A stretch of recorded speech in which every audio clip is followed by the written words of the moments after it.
جیسے ایک آتا ہے نا کہ چوری کا جو مال ہوگا وہ قیامت کے دن کندھوں پر ہوگا سوار. آپ نے کسی کے پلاٹ پہ قبضہ کیا ہے تو وہ آپ کے گلے میں ڈال دیا جائے گا پلاٹ. تو بکری چرائی ہے تو آپ کے کندھوں پہ آ جائے گی, اونٹ چرائے تو وہ اونٹ آپ کے کندھوں پہ آ جائے گا. وہ وزن آپ کو پورے پورے 50,000 سال تک گھسیٹنا ہوگا. تو وہ خواہش کرے گا کہ میرے اور اس کے درمیان کیا ہو, امدم بعیدہ, بہت فاصلہ ہو جائے. وَيُحَذِّرُكُمُ اللَّهُ نَفْسَهُ, دوبارہ یہ بات آ گئی, اللہ رب العزت ڈراتا ہے تم کو اپنی ذات سے. وَاللَّهُ رَءُوفٌ بِالْعِبَادِ, اور اللہ رب العزت اپنے بندوں کے ساتھ بڑا رؤوف ہے, شفقت کرنے والا ہے. یعنی یہ ڈرنا ویسا ڈرنا نہیں ہے, آگے فوراً رؤوف بالعباد کی صفت آگے اللہ رب العزت کی, رؤوف کی, یہ مطلب شفقت بھی ہے اللہ میں. یہ ڈرانا ایسا ڈرانا ہے کہ اس سے مراد یہ ہے کہ دیکھو انذار جسے کہتے ہیں, یہ وہ ڈرانا ہے ایک طرح سے, کہ تیاری پکڑ لو. قل ان کنتم تحبون اللہ فاتبعونی, بہت خوبصورت آیت ہے قرآن کی, آیت 31 ہے آل عمران کی. کہہ دیجئے محمد صلی اللہ علیہ وسلم, اگر تم مجھ سے محبت رکھتے ہو, اگر تم اللہ سے محبت رکھتے ہو, فاتبعونی, تو میری اتباع کرو, محمد صلی اللہ علیہ وسلم کی پیروی کرو. یحببکم اللہ, اللہ رب العزت تم سے محبت کرے گا. وَيَغْفِرْ لَكُمْ ذُنُوبَكُمْ, اور تمہارے لیے تمہارے گناہوں کو بخش دے گا. وَاللَّهُ غَفُورٌ رَحِيمٌ, اور اللہ رب العزت بخشنے والا اور مہربان ہے. تو اس میں کیا سمجھنے والی بات ہے, وہ یہ ہے کہ جو اللہ سے محبت کا دعویٰ کرتا ہے, ہو ہی نہیں سکتا کہ اس کے دل میں محمد صلی اللہ علیہ وسلم کی محبت نہ ہو. شرط کیا ہے, فَاتَّبِعُونِی, آپ صلی اللہ علیہ وسلم کی پیروی کرنی, اتباع کرنی ہے, بدعات کی طرف نہیں جانا ہے. یہ محبت آپ صلی اللہ علیہ وسلم کی جو دل میں ہو, صحابہ کرام کی ہو, حضرت ابراہیم کا اتنا تذکرہ آئے گا, حضرت ابراہیم کی ہو, حضرت نوح علیہ السلام کا تذکرہ آئے گا, کتنی زیادہ انہوں نے لوگوں کی اذیتیں برداشت کی, 950 سال تبلیغ کی. ہم تو 90 دن نہ کر سکے, انہوں نے 950 سال کا معاملہ ہے. تو آپ کے دل میں محبت اٹھنی چاہیے نا ان کے لیے, ہے نا. دیکھیے حضرت ابراہیم علیہ السلام, ایک بوڑھا باپ ہے, اپنے بیٹے کو لٹا کے گلے پہ چھری پھیر رہا ہے اللہ کی محبت. تو ہمارے دل میں خواہش نہیں ہونی چاہیے کہ اللہ ہم حضرت ابراہیم کو دیکھیں کیسے ہیں, حضرت نوح علیہ السلام کو دیکھیں کیسے ہیں, حضرت عائشہ کو دیکھیں, حضرت خدیجہ کو دیکھیں. حضرت خدیجہ کی اتنی عمر تھی, جب بچے بھی بڑے ہو گئے, جس وقت آپ صلی اللہ علیہ وسلم پہ وحی آئی ہے, لگ بھگ ان کی عمر تھی کوئی 50 60 65 سال کے آس پاس ان کی عمر تھی, 60 سے 65 کے درمیان. تو آپ دیکھیں وہ پہاڑ پہ جاتی تھی آپ صلی اللہ علیہ وسلم کو کھانا دینے, غار ہرا. آپ کبھی غار ہرا چڑھی ہیں؟ اب تو وہاں سیڑھیاں بن گئی, اب سیڑھیوں پہ بھی چڑھیں گی نا, یقین جانے آپ ایک اسٹریچ میں تو کبھی نہیں چڑھ سکتے. اب بیٹھ بیٹھ کے چڑھیں گی, حشر بڑا ہو جائے گا. وہ پیچھے ہم محمد صلی اللہ علیہ وسلم کو کھانا دینے جایا کرتی تھی, اور اس وقت سیڑھیاں نہیں تھی, پتھروں پہ چڑھ کے جایا کرتی تھی. پیچھے بچے بھی سنبھالتی تھی نیچے مکہ میں. آپ صلی اللہ علیہ وسلم تو کافی دن اوپر رہنے لگے. کھانا ایسے تو نہیں دے کر آتی ہوں گی, یہ 10 دن کا کھانا رکھ لو. تو آپ یہ دیکھیں, کبھی دل نہیں چاہتا ہمارا بھی حضرت خدیجہ کو دیکھیں کیسے. بہرحال قل ان کنتم تحبون اللہ فاتبعونی یحببکم اللہ, کہہ دیجئے محمد صلی اللہ علیہ وسلم, اگر تم اللہ سے محبت کے دعوے کرتے ہو تو میری اتباع کرو, اللہ رب العزت تم سے محبت کرے گا. اور ساتھ ساتھ کیا ایڈیشنل کیا ملے گا, یغفر لکم ذنوبکم, اس محبت کے راستے میں, آپ صلی اللہ علیہ وسلم کی اطاعت کے راستے میں, سنتوں کی پیروی کے راستے میں اگر گڑبڑ ہوگی کچھ, تو اللہ تمہارے گناہ بخش دے گا. یغفر لکم ذنوبکم واللہ غفور رحیم, اللہ رب العزت بخشنے والا اور مہربان ہے. قل اطیعوا اللہ واطیعوا الرسول, کہہ دیجئے کہ اطاعت کرو اللہ کی اور محمد صلی اللہ علیہ وسلم کی. فإن تولوا, پھر اگر وہ منہ موڑ جائیں, فإن اللہ لا يحب الکافرین, تو بے شک اللہ رب العزت کفر کرنے والوں سے محبت نہیں رکھتا. ان اللہ اصطفى آدم و نوح وعلى ابراہیم وعلى عمران علی العالمین, بے شک اللہ رب العزت نے چن لیا حضرت آدم علیہ السلام کو, نوح علیہ السلام کو, اور آل ابراہیم کو, اور آل عمران کو, علی العالمین, تمام جہان والوں پر. اب کیونکہ حضرت عیسیٰ کی بات آنا شروع ہو رہی ہے, تو یہاں آل عمران کا تذکرہ آ گیا. ذریۃ بعضها من بعض, یہ اولاد ہیں بعض ان میں سے بعض کی. نہیں, جو بتا دیا گیا ہے کہ یہ سب آپس میں کنیکٹڈ ہیں. اصل میں ہے تو پیچھے سے سارے حضرت ابراہیم علیہ السلام سے, پھر ہم اور پیچھے چلے ہیں, حضرت آدم ہے, حضرت نوح ہے, حضرت ادریس ہے, حضرت شیس ہے, یہ سب ایک ہی نسل چل رہی ہے نا پیغمبروں کی.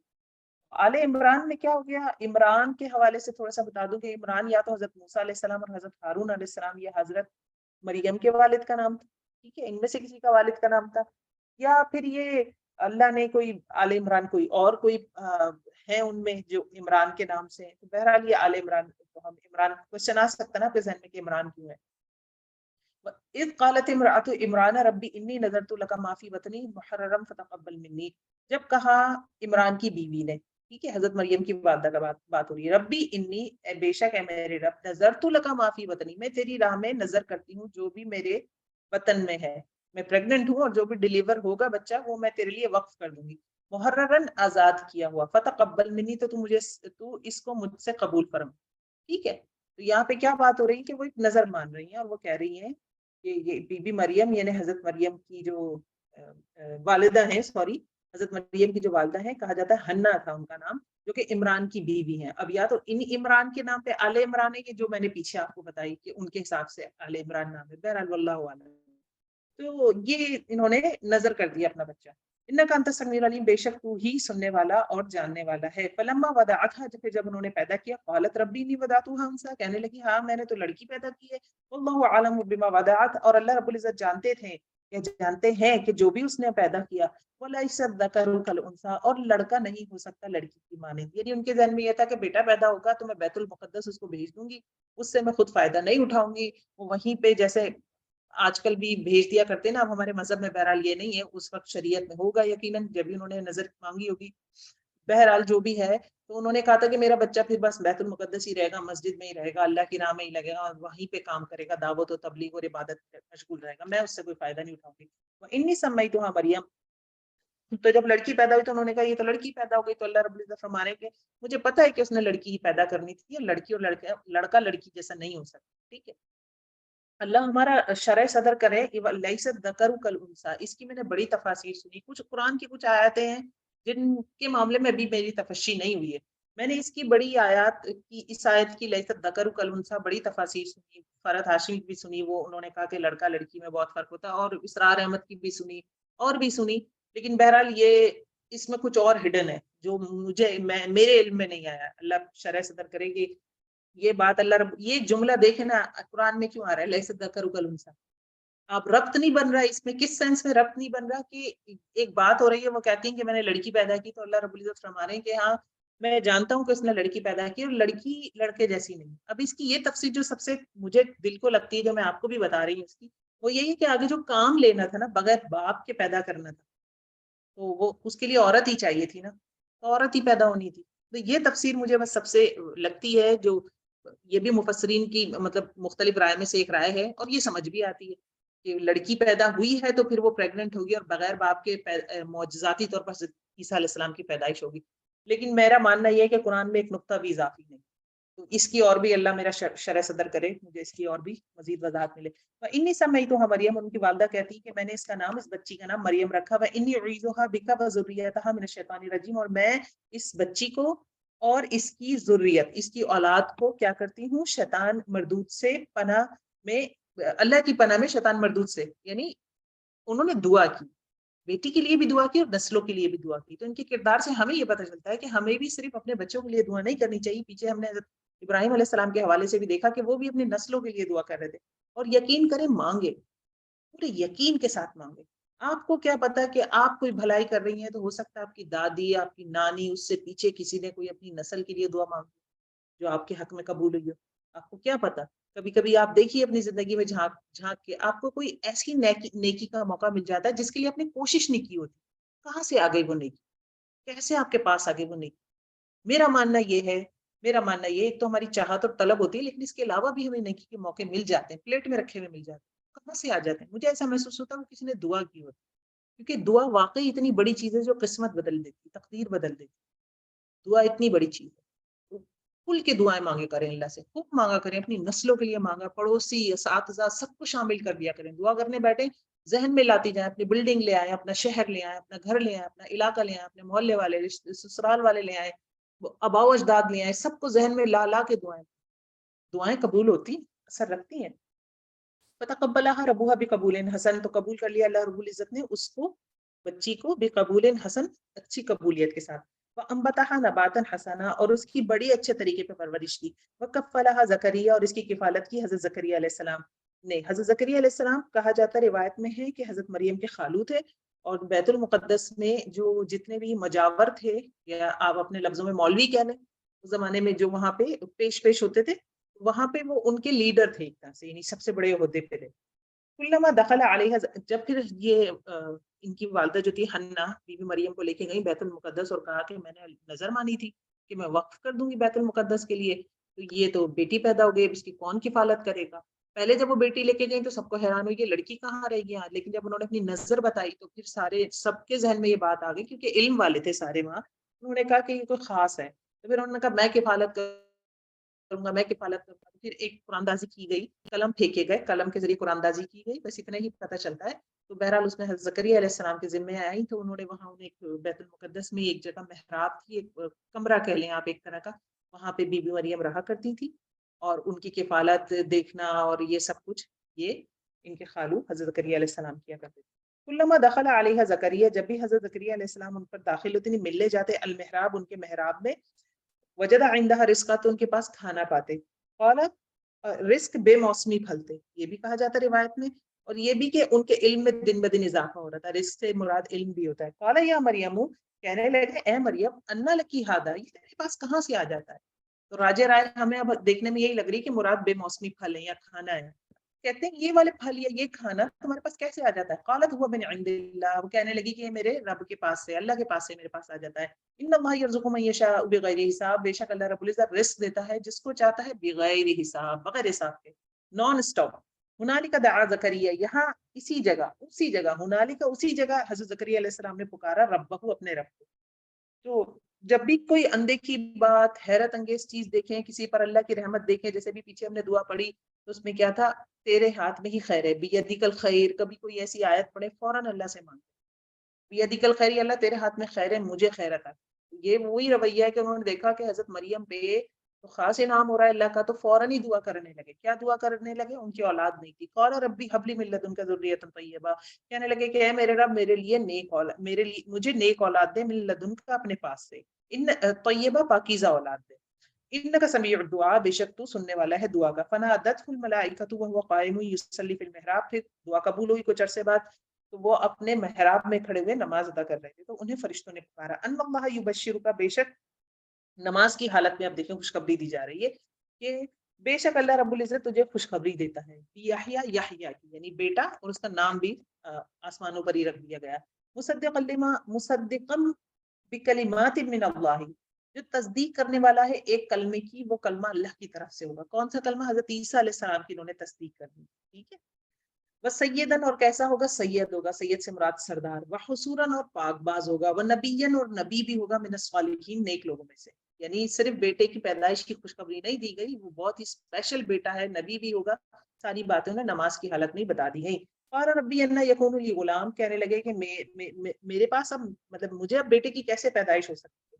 دیکھیں انہیں یقین تھا، اصل میں ان کی عمر بہت زیادہ تھی، تو یقین تو تھا انہیں، لیکن ایک ہوتا ہے نا سوال، تسلی کے لیے کرتا ہے یا کوئی شکر گزاری میں بھی کرتا ہے، آپ کی کوئی بھی فیلنگ ہو سکتی ہے، جیسے کوئی آپ کو بہت بڑا انعام دے رہا ہے تو آپ حیرت سے آنکھیں کھلی ہوں گے، آپ ہاتھ بھی بڑھا رہے ہوں گے اور آپ کہہ رہے ہوں گے یہ اتنا سارا میرے لیے آپ کیوں لے آئی؟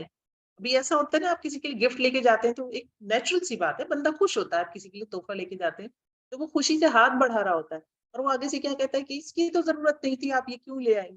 تو مختلف ریئیکشنز ہوتے ہیں، تو وہ کہتے ہیں یکون لی غلام، اب اس میں عقل بھی ہے کیونکہ بوڑھے تھے اور ان کی بیوی عاقر تھی، بانجھ تھی، لیکن اب شکر گزاری والا بھی پہلو ہے۔ وقت بلغنی الکبر، میں تو اتنا بوڑھا ہو چکا ہوں، وامرأتی عاقر، اور میری بیوی تو بانجھ ہے۔ قال کذلک اللہ یفعل ما یشاء، فرشتوں نے کہا کہ اسی طرح اللہ رب العزت کرتا ہے جو وہ چاہتا ہے، یہ اللہ کے لیے تو یہ نہیں ہے، یہ اسباب کس کے لیے؟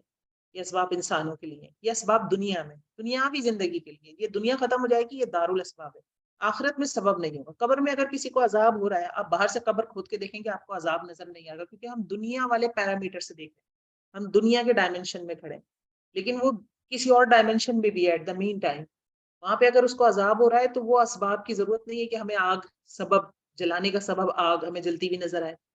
یہ شہید ہے، اللہ نے کہا کہ وہ زندہ ہے، اب شہید کی قبر کھودیں تو آنکھیں تو نہیں کھلی ہوں گی، کلام تو نہیں کر رہا ہوگا آپ سے، لیکن اللہ نے کہا ہے کہ تم شعور نہیں رکھتے۔ اب وہ جس طرح کی زندگی جی رہا ہے وہ بغیر اسباب والی ہو سکتا ہے جی رہا ہوں، کیونکہ دارالاسباب تو دنیا ہے۔ اور ربی جعل لی آیا، کہنے لگے کہ میرے لیے نشانی بنا دیں، کوئی نشانی بتا دیں۔ اچھا یہ بات انہوں نے کیوں کہی؟ اس لیے کہی کہ ایک روایت میں تفسیر یہ بھی ملتی ہے کہ نشانی اس لیے مانگی کہ پتہ چل جائے کہ بشارت یہ 100% اللہ کی طرف سے ہی ہے، یہ جو میں سن رہا ہوں، یہ آواز دی جا رہی ہے، یہ فرشتے ہی۔ قال آیتک اللہ تکلم الناس، کہنے لگے کہ نشانی تیرے لیے یہ ہے کہ تو بات نہیں کر سکے گا کسی سے، ثلاثۃ ایام، 3 دن تک، الا رمزا، مگر اشارے سے، یعنی اب شیطان آپ کو یہ تو نہیں کر سکتا نا کہ آپ کے جسم کو اس طرح سے خراب کر دے۔ اور بھی اس کی دوسری تفاسیر بھی موجود ہے، میں نے ایک تفسیر آپ کو بتائی، وَاذْكُرْ رَبَّكَ كَثِيرًا، لیکن اس حال میں بھی کہ تم بات نہیں کر پا رہے ہو، مگر حدیث میں ملتا ہے کہ وہ بھویں اٹھا کر، بھووں کے اشارے سے ایسے بات کیا کرتے تھے، اور روایات میں ملتا ہے. اور ایک حدیث میں یہ ملتا ہے کہ اگر کسی کو اللہ کا ذکر کرنے کی اجازت نہ ہوتی تو وہ حضرت زکریا علیہ السلام ہوتے، لیکن ان کو بھی اس حالت میں بھی کہ وہ بات نہیں کر پا رہے، کیا کہا جا رہا ہے، وَاذْكُرْ رَبَّكَ كَثِيرًا، تم اپنے رب کو بہت یاد کرو. اس میں ایک امپورٹنٹ چیز یہ بھی ہے کہ جب ہمیں بھی بہت کوئی نعمت ملے تو اللہ کا ذکر بڑھا دیں، خوشی کے وقت اللہ کا ذکر بڑھائیں. اس لیے سجدہ شکر ہوتا ہے، فوراً بندہ سجدے میں گرتا ہے. ٹھیک ہے نا. وَسَبِّحْ بِالْعَشِيِّ وَالْإِبْكَارِ، اور تسبیح کریں شام کے وقت اور صبح کے وقت. یہ رات اور صبح شام کے اذکار بھی مراد ہے. ویسے بھی جنرل بات بھی ہے، اذکار کے علاوہ تو ہم نے خود سے اس کو نام بھی مختص کر لیا ہے اذکار، کہ تسبیح کرنا ہے، ہر وقت تسبیح کرنا ہے. بس قالت الملائکۃ، اور جب کہا فرشتوں نے یا مریم، اے مریم، ان اللہ اصطفاکی وطہرکی واصطفاکی علی نساء العالمین، فرشتوں نے کہا کہ اے مریم، بے شک اللہ تعالیٰ نے کیا کیا ہے، تجھے چن لیا ہے. کس پر؟ اور تجھے پاک کیا ہے، اور تجھے چن لیا ہے تمام جہانوں کی عورتوں پر. یعنی ایک بہت، یہ بھی فرشتوں کا ہی خطاب روایت میں ملتا ہے کہ فرشتوں نے ان سے خطاب کیا ہے. تو چننے سے یہاں مراد نبوت. ایک رائے یہ کہ 2 دفعہ لفظ آ رہا ہے، استفاقی واستفاقی. تو چن لیا یعنی نبوت کے لیے چن لیا ہے. واستفاقی دوسرا تفاقی کس لیے آ رہا ہے، علی نساء العالمین کی دنیا کی عورتوں میں سے چن لیا ہے. بہرحال جو بھی ہے، یہ زیر بحث یہ عنوانات نہیں ہوتے، جو اندر سبق چھپا ہوا ہے اصل چیز وہ ہے جس کو پکڑنا ہے. بہرحال تو وہ جو ہے کہتی ہیں کہ کیونکہ یہ بات میں نے اس لیے آپ کو بتائی کہ کچھ علماء کہتے ہیں کہ عورت کو نبوت نہیں مل سکتی، تو اس لیے محکم رائے نہیں. تو اس میں 2 دفعہ استفاقی آ رہا ہے، تو کچھ علماء یہ کہہ رہے ہیں کہ نہیں، 2 دفعہ کیوں آیا ہے یہ لفظ، تو ایک سے مرادی کہ نبوت کے لیے چنا اور ایک میں عورتوں میں چنا. تو اس میں دونوں رائے موجود ہے. کچھ علماء کہتے ہیں نہیں، عورت کو نبوت نہیں ملتی، اس کے مسائل الگ ہیں، اس نے خاص ایام گزارنے ہیں، پھر وہ جسمانی طور پہ مرد کے مقابلے میں کمزور ہے، اس کی سیفٹی سیکیورٹی بہت ساری چیزیں. وہ بہرحال یہ مختلف روایات ہیں. یا مریم اقنتی، آیت نمبر 23 پہ ہوں میں. یا مریم، اے مریم، اقنتی تابداری کر، لی ربی کی، اپنے رب کی، وسجدی سجدہ کر، ورکعی اور رکوع کر، مع الراکعین رکوع کرنے والوں کے ساتھ. اب آپ یہ دیکھیے کہ اتنا بڑا مقام مل رہا ہے تو کیا کہا جا رہا ہے کہ وسجدی ورکعی مع الراکعین. ٹھیک ہے، یعنی تم سلیکٹڈ عورت ہو، اب تمہیں شکر گزاری کے طور پر ان چیزوں سے جڑنا ہے. اوپر زکریا علیہ السلام کو بیٹے کی خوشخبری دی تو کیا کہا گیا، وَاذْكُرْ رَبَّكَ كَثِيرًا. اور ہم، اللہ معاف کرے، ہمارے معاملات یہ ہیں جب ہمیں خوشی ملتی ہے تبھی ہم اللہ کو بھولتے ہیں، نعمت ملتی ہے اللہ کو بھولتے ہیں، ایسے مگن ہو جائیں گے، ایسے گم ہو جائیں گے. پریشانی میں تو ہم بھاگ کے جاتے ہیں، لیکن دیکھیے خوشی اور غم دونوں میں اللہ سے کنیکشن میں رہنا ہے. ذالک، یہ من انباء الغیب، غیب کی خبروں میں سے ہے، نوحیہ الیک، ہم آپ کی طرف وحی کر رہے ہیں. کس کی طرف؟ محمد صلی اللہ علیہ وسلم کی طرف. وما کنت لدیہم اذ یلقون اقلامہم، اور تم محمد صلی اللہ علیہ وسلم ان کے پاس نہیں تھے جب وہ اپنے اقلام ڈال رہے تھے. ایہم یکفل مریم، کہ کون مریم کی کفالت کرے گا. یہ پیچھے جو قرآن دازی ہو رہی تھی جو میں نے بات ابھی ڈسکس کی. وما کنت لدیہم اذ یختصمون، اور نہ تم ان کے پاس تھے جب وہ آپس میں جھگڑ رہے تھے. یعنی کفالت کے اوپر ڈسکشن ہو رہی تھی کہ میں کفالت کروں گا اور میں کفالت کروں گا. اس قالت الملائکۃ، جب فرشتوں نے کہا یا مریم، اے مریم، ان اللہ یبشرک، بے شک اللہ تعالیٰ خوشخبری دیتا ہے تجھ کو، بکلمۃ، ایک کلمے کی، منہ، اپنی طرف سے. یہ کلمہ کیوں کہا جا رہا ہے؟ پیچھے بھی کلمہ کہا گیا حضرت عیسیٰ علیہ السلام کو، یہاں بھی کلمہ کہا جا رہا ہے. کیوں؟ کیونکہ حضرت عیسیٰ علیہ السلام اللہ رب العزت کے کلمہ کن سے پیدا ہوئے. ٹھیک ہے، اس لیے انہیں کلمہ کہا جاتا ہے. اسمہ مسیح عیسیٰ ابن مریم، نام ان کا ہوگا عیسیٰ یا مسیح عیسیٰ ابن مریم. یہ ان کا نام. مسیح کیوں رکھا؟ مسیح مسح کرنے سے ہے، اور مسیح جیسے وہ ہوتے ہیں نا جو بہت زیادہ ٹریول کرتے ہیں، اس حوالے سے بھی آتا ہے. دجال کے بھی لیے دجال مسیح ہے نا، کیونکہ پوری دنیا میں چکر لگایا، مکہ مدینہ کے علاوہ سب جگہ ہی لگ بھگ چلا جائے گا. تو اور ان کو مسیح اس لیے بھی کہا جاتا ہے کہ مسح کرنا، ہاتھ پھیرنا، کیونکہ آپ ہاتھ پھیر کر جو اسکن کی ڈیزیز ہوتی ہے اس کو دور کر دیا کرتے ہیں. ٹھیک ہے، تو مختلف اس کی روایات بہرحال ہمیں ملتی ہیں. تو ان کا بھی نام بتا دیا گیا، پہلے حضرت یحییٰ کا بھی نام بتا دیا تھا فرشتوں نے. وجیہن فی الدنیا والآخرہ، وہ بڑے باروب ہوں گے، بڑے ذی وجاہت، بلند مرتبہ. اور وجیہہ ان معنوں میں بھی ہے، ہینڈسم کے معنوں میں بھی ہے. ٹھیک ہے، وجیہہ اس کو بھی کہتے ہیں نا، وجیہہ نام رکھتے ہیں نا، وجیہ، بڑی وجیہ شخصیت کے مالک ہیں، مردوں کے لیے کہا جاتا ہے. تو اس کا مطلب اچھے چہرے والے، بڑی اچھی وجاہت والے، تو واقعی ہینڈسم جسے کہتے ہیں. پھر دنیا میں، والآخرہ، اور آخرت میں، وہ اور آخرت میں کیا ہوں گے؟ من المقربین، مقرب بندوں میں سے ہوں گے. وَيُكَلِّمُ النَّاسُ فِي الْمَهْدِ وَكَهْلًا، اور وہ بات کریں گے لوگوں سے پنگھوڑے میں اور کہولت میں، بڑی عمر میں. وَمِنَ الصَّالِحِينَ، اور صالح لوگوں میں سے ہوں گے.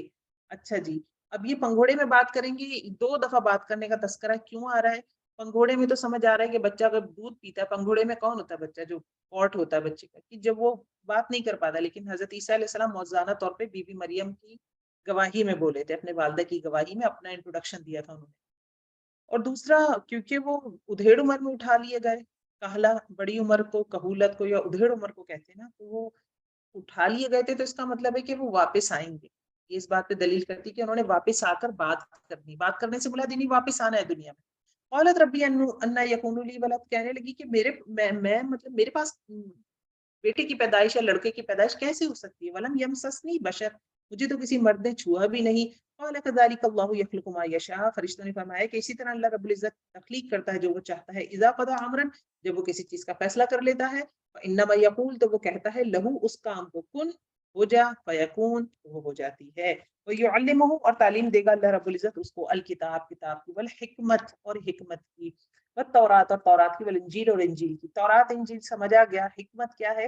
حکمت کہا جاتا ہے کہ ان کے اپنے خطاب تھے، جو حکمت کی باتیں وہ کیا کرتے تھے، جیسے آپ صلی اللہ علیہ وسلم نے بھی تو ہمیں حکمت سکھائی نا، حدیث دیکھیے حکمت سے بھرپور ہے۔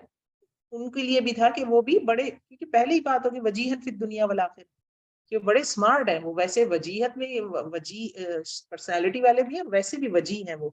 ورسولا الی بنی اسرائیل، اور وہ رسول ہوں گے بنی اسرائیل کی طرف۔ انی قد جئتکم بآیہ، اب یہاں سے ڈائلاگ شروع ہو رہے ہیں حضرت عیسیٰ علیہ السلام کے، مطلب یہ بتا دیا گیا کہ وہ بنی اسرائیل تک کے رسول ہیں، ٹھیک ہے، اس کے بعد نہیں ہے وہ، اس کے بعد محمد صلی اللہ علیہ وسلم نے آنا ہے، ان شارٹ یہ چھپی ہوئی بات ہے۔ اب حضرت عیسیٰ کے ڈائلاگ شروع ہوتے ہیں، انی قد جئتکم بآیہ، میں تمہارے پاس ایک نشانی لایا ہوں، من ربکم، تمہارے رب کی طرف سے، اپنے رب نہیں کہا، تمہارے رب کی طرف سے، تبلیغ کر رہے ہیں نا، تو ان کو یقین دلانا ہے کہ اللہ تمہارا رب ہے، اس پہ تو انہیں یقین ہے کہ اللہ میرا رب ہے۔ انی اخلق لکم من الطین کہیئۃ الطیر، میں تمہارے لیے مٹی میں سے، تین کہتے ہیں گیلی مٹی کو نا، تین میں سے کیا کرتا ہوں، ایک پرندے کی شکل بناتا ہوں، یعنی مٹی کا پرندہ بناتا ہوں، انفخ فیہ، تو میں اس میں پھونک مار دیتا ہوں، فیکون طیرا باذن اللہ، تو وہ ایک پرندے کی مانند ہو جاتی ہے، مگر باذن اللہ، اللہ کے حکم سے۔ یہ میرا معجزہ ہے، یہ میری کوئی خدائی طاقت نہیں ہے، میں خدا نہیں ہوں، باذن اللہ کرتا ہوں میں۔ وابرئ الاکمہ والابرص، اور میں شفا دے دیتا ہوں، اچھا کر دیتا ہوں۔ اکمہ کہتے ہیں پیدائشی اندھے کو، ابرص کہتے ہیں کوڑی کا جو اسکن کی بیماری ہے اس کو کہتے ہیں ابرص۔ واحیی الموتى، اور میں زندہ کر دیتا ہوں مردے کو، باذن اللہ، اللہ کے اذن سے۔ میں نے آپ کو پہلے بھی بتایا تھا، ڈسکس ہوا تھا کہ یہ حضرت عیسیٰ علیہ السلام کے زمانے میں طب کا بہت دور تھا، تو ان کو اسی طرح کے معجزات دیے گئے۔ وَأُنَبِّئُكُمْ، اور میں تمہیں بتاتا ہوں، بِمَا تَأْكُلُونَ، جو تم کھاتے ہو، وَمَا تَدَّخِرُونَ، اور جو تم ذخیرہ کرتے ہو، فِي بُيُوتِكُمْ، اپنے گھروں میں، یہ بھی ان کو ایک معجزہ دیا گیا۔ ان فی ذلک لآیہ، بے شک اس میں ایک نشانی ہے، لکم، تمہارے لیے، ان کنتم مؤمنین، اگر تم ایمان لانے والے ہو، یعنی بہت بڑی بڑی نشانیاں ہیں۔ اصل چیز یہ ہے کہ ایمان لانے کا رویہ ہونا چاہیے۔ وَمُصَدِّقًا لِمَا بَيْنَ يَدَيَّ مِنَ التَّوْرَاةِ وَلِأُحِلَّ لَكُمْ بَعْضَ الَّذِي حُرِّمَ عَلَيْكُمْ، اور میں تصدیق کرنے والا ہوں اس کے واسطے، اس کے جو میرے سامنے، یعنی پچھلی ان سے پچھلی کتاب کیا تھی، سامنے سے مراد جو پیچھے گزر چکی، یعنی جو بھی موجود ہے، مٹی نہیں ہے، تورات، یعنی جو حضرت موسیٰ پہ کتاب اتری ہے، میں اس کی تصدیق کرنے والا ہوں، اور تاکہ میں حلال کروں تمہارے لیے بعض وہ چیزیں جو تم نے حرام کر لی خود پر، جو بعض جو حرام کر دی گئی تم پر، وَجِئْتُكُم بِآیَةٍ مِّن رَبِّكُمْ، اور میں تمہارے پاس ایک نشانی لایا ہوں تمہارے رب کی طرف سے، یعنی یہ جو نشانیاں بیان ہوئی انہیں کی بات ہو رہی ہے۔ فاتقوا اللہ، پس ڈرو اللہ سے، وَأَطِیعُونَ، اور میری اطاعت کرو۔ اب یہ ان پر کون سی چیزیں حرام ہو گئی تھی؟ یہودیوں پر، جو حضرت عیسیٰ نے آ کر حلال کر دی۔ کچھ چیزیں اس میں روایات مختلف ہیں، کچھ چیزیں وہ تھیں جو بطور سزا بنی اسرائیل پر حرام ہو گئی تھی، یہ چربی وغیرہ کا واقعہ آ جائے گا کہ چربی انہوں نے، اس میں بھی وہ ڈنڈی مارتے تھے، چربی پگھلا کے بیچ دیا کرتے تھے، لیکن جانوروں میں جو چربی نکلتی ہے وہ ان پر کسی وجہ سے حرام کر دی گئی تھی۔ پھر اور جو انہوں نے اپنی منہ شگافیاں کی تھی، ان کی وجہ سے اللہ نے ان پہ تھوڑی سی شریعت تنگ کر دی تھی۔ دیکھیے ہم نے دیکھا تھا نا بنی اسرائیل کا رویہ، اگر گائے کے بارے میں سوال کیے جا رہے ہیں تو پھر وہ حرام ہوتی گئی نا چیزیں، کہ اس کا یہ بھی رنگ نہ ہو، اس نے کھیت میں پانی بھی نہ پلایا ہو، تو چیزیں تنگ کر دی گئی۔ ان اللہ ربی و ربکم، بے شک میرا رب اور تمہارا رب اللہ ہی ہے، ایک ہی ہے، فاعبدوہ، اسی کی عبادت کرو، ھذا صراط مستقیم، یہ ان کا سیدھا راستہ ہے۔ وفد نجران کو یہ باتیں سنائی جا رہی ہیں کیونکہ وہ حضرت عیسیٰ کو کیا مانتے ہیں؟ اللہ کا بیٹا اور رب مان رہے ہیں۔ قرآن میں بتایا جا رہا ہے حضرت عیسیٰ کیا کہہ رہے ہیں؟ ان اللہ ربی و ربکم، اللہ میرا بھی رب ہے، تمہارا رب ہے، فاعبدوہ، اسی کی عبادت کرو، ھذا صراط مستقیم، یہ سیدھا راستہ۔ مطلب ہے کرسچنز کہاں بھٹکے جا رہے ہیں، یہ سیدھا راستہ ہے، پیچھے اپنے معجزات بتا کے کیا کہہ رہے ہیں؟ باذن اللہ، میں اللہ کے اذن سے کرتا ہوں۔ فلما عصى عیسیٰ منهم الکفر، پھر جب محسوس کیا حضرت عیسیٰ علیہ السلام نے ان یہودیوں میں سے کفر کو، یعنی انہیں محسوس ہوا کہ یہ ماننے والے نہیں ہے، قال من انصاری اللہ، تو انہوں نے بولا انہوں نے کہا میرا مددگار کون ہوگا؟ اللہ، اللہ کی طرف سے۔ قال الحواریون، تو حواریوں نے کہا نحن انصار اللہ، ہم اللہ کے مددگار ہیں۔ حواری کہاں سے؟ حور کا لفظ بھی آتا ہے نا جنت میں، جو حورے، جو ہم اردو میں حورے کہتے ہیں جن کو، وہ بہت چٹی ہوں گی، گوری ہوں گی، تو حور اسی سے ہے۔ کہا جاتا ہے یہ جو حواری تھے یہ اصل میں دھوبی تھے، یہ کسی نہر یا کسی دریا کے اس پہ رہتے تھے، بینک پہ، اور وہاں پہ جو ہے وہ کپڑے دھویا کرتے تھے، تو اجلا کر دیا کرتے تھے کپڑوں کو، تو اس وجہ سے وہ حواری مشہور تھے، یعنی سفید کرنے والے۔ بہرحال اور بھی تفاسیر ہیں اس کی۔ آمنا باللہ، حواریوں نے کہا کہ ہم آپ کے انصار ہیں، ہم آپ کے مددگار ہیں اللہ کی طرف سے، اور ہم ایمان لائے اللہ پر، واشہد بأننا مسلمون، اور گواہ رہیے گا کہ ہم مسلمان ہیں۔ ربنا آمنا، ہے ہمارے رب، اب یہ حواری دعا کر رہے ہیں، ربنا آمنا، ہے ہمارے رب، ہم ایمان لے آئے، بما انزلت، اس پر جو تو نے نازل کیا، یعنی حضرت عیسیٰ پر بھی ایمان لے آئے، پیغمبر پہ بھی ایمان لیا، کتاب پر بھی لے آئے، واتبعنا رسول، اور ہم نے پیروی کی رسول کی، فاکتبنا، پس لکھ دے تو ہم کو، مع الشاہدین، گواہوں کے ساتھ، یعنی انہوں نے اپنے ایمان کا اقرار کر لیا۔ ومکروا مکر اللہ، اور انہوں نے ایک چال چلی اور اللہ نے بھی ایک چال چلی۔ ابھی کس نے چال چلی؟ یہودی علماؤں نے چال چلی تھی، کس چیز کی؟ حضرت عیسیٰ علیہ السلام کو سولی پہ چڑھانے کی۔ اللہ خیر الماکرین، اللہ رب العزت سب سے بہترین تدبیر کرنے والا ہے۔ کیوں ہوا تھا؟ کیونکہ حضرت عیسیٰ کو زندہ اٹھا لیا گیا تھا، ان کا کانسیپٹ کلیئر کیا جا رہا ہے۔ اچھا، کرسچنز میں اپنے ہی اس میں فرق ہے، ان میں بھی کچھ ایسے گروہ ہیں جو ایک گروہ کہتا ہے کہ نہیں حضرت عیسیٰ کو واقعی مار دیا گیا، ان میں سے ایک گروہ کہتا ہے نہیں آسمان پہ اٹھا لیا گیا۔ ٹھیک ہے، تو مسلمانوں نے اس کو کلیئر کر دیا، قرآن میں کلیئر ہو گیا کہ جو یہ کہتے ہیں آسمان پر اٹھا لیا گیا ان کا کانسیپٹ ٹھیک ہے۔ تو یہ نیا کانسیپٹ اسلام نے پیش نہیں کیا، کیونکہ سچ جو ہوتا ہے اگر وہ اس کو چھپایا بھی جائے تب بھی وہ اپنی ایک حیثیت رکھتا ہے، تو کچھ ان میں بھی موجود ہے سچی چیز۔ اس قال اللہ یا عیسیٰ، جب اللہ رب العزت نے حضرت عیسیٰ سے فرمایا اے عیسیٰ انی متوفیک، میں تجھے فوت کرنے والا ہوں، ورافعک، اور اٹھا لینے والا ہوں، الیہ، اپنی طرف، ومطہرک من الذین کفروا، اور میں تجھے پاک کرنے والا ہوں ان لوگوں سے جنہوں نے کفر کیا۔ کیا مراد ہے؟ یہودی جو ایمان نہیں لا رہے۔ حضرت عیسیٰ پہ بہت کم لوگ ایمان لائے تھے، یہ حواری ہی تھے لگ بھگ جو صرف ایمان لائے تھے۔ وجاعل الذین اتبعوک، اور میں بنانے والا ہوں ان لوگوں کو جنہوں نے تیری پیروی کی، فوق الذین کفروا، اوپر ان لوگوں کے جنہوں نے کفر کیا، یعنی جنہوں نے پیروی کی، یعنی مسلمان اور عیسائی، مسلمان بھی تو عیسیٰ کو مانتے ہیں نا، تو مسلمان اور عیسائی اوپر ہو جائیں گے کن سے؟ فوق الذین کفروا، ان سے جنہوں نے حضرت عیسیٰ کا انکار کیا۔ کس نے انکار کیا؟ حضرت موسیٰ کو جو مانتے ہیں یہودی۔ تو یہ ایک جنرل بات ہے، آج کی دنیا میں بھی ہے۔ کرسچنز ایک وقت آیا تھا کہ مسلمان تھے عروج پہ، جو یہ امیہ خلافت چلی ہے اور عباسی خلافت چلی ہے، اس میں مسلمانوں کا عروج تھا، مسلمانوں کے بعد یہ عروج عیسائیوں کے پاس آ گیا، ٹھیک ہے نا؟ لیکن یہودیوں کے پاس یہ عروج نہیں رہا، یہودی گاہے بگاہے پٹتے ہی رہے ہیں، آخری دفعہ ہٹلر کے ہاتھوں پٹے ہیں، ہمیں سب کو پتا ہے۔ الی یوم القیامت، قیامت تک، اللہ نے کہا قیامت تک یہودیوں کو عروج نہیں آئے گا۔ ہاں یہ چال بازیوں سے آگے آ جائیں گے، کیونکہ اب آیات آتی ہیں کہ اللہ کی رسی یا لوگوں کی رسی کو تھام لے تو ان کو تھوڑی بچت ہو جائے گی، تو انہوں نے تھامی بھی، اللہ کی رسی کو نہیں تھامی، اللہ کی رسی سے مراد قرآن ہے، لوگوں کی رسی تھامی بھی ہے کہ انہوں نے پولیٹیکلی اپنے قدم جما لیے۔ تم الی مرجعکم، پھر میری طرف لوٹنا ہے تم کو، فاحکم بینکم، پھر میں فیصلہ کر دوں گا تمہارے درمیان، فیما کنتم فیہ تختلفون، اس معاملے میں جس میں تم اختلاف کر رہے ہو۔ فاما الذین کفروا، تو رہے وہ لوگ جنہوں نے کفر کیا، فاعذبهم عذابا شدیدا، تو میں ان کو سخت عذاب دوں گا، فی دنیا والآخرۃ، دنیا میں اور آخرت میں، وما لهم من الناصرین، اور نہیں ہوگا ان کے لیے کوئی مددگار۔ واما الذین آمنوا وعملوا الصالحات، اور رہے وہ لوگ جنہوں نے ایمان لائے اور جنہوں نے نیک عمل کیے، فیوفیہم اجورہم، تو میں پورا دوں گا ان کو ان کا اجر۔ اللہ لا یحب الظالمین، اور اللہ رب العزت ظالم لوگوں کو پسند نہیں فرماتے۔ ذالک نتلوہ علیک، یہ ہے ہم پڑھ کر سنا رہے ہیں آپ کو محمد صلی اللہ علیہ وآلہ وسلم، من الآیات، نشانیوں میں سے، والذکر الحکیم، والذکر الحکیم، اور ذکر میں سے حکمت والے قرآن کی۔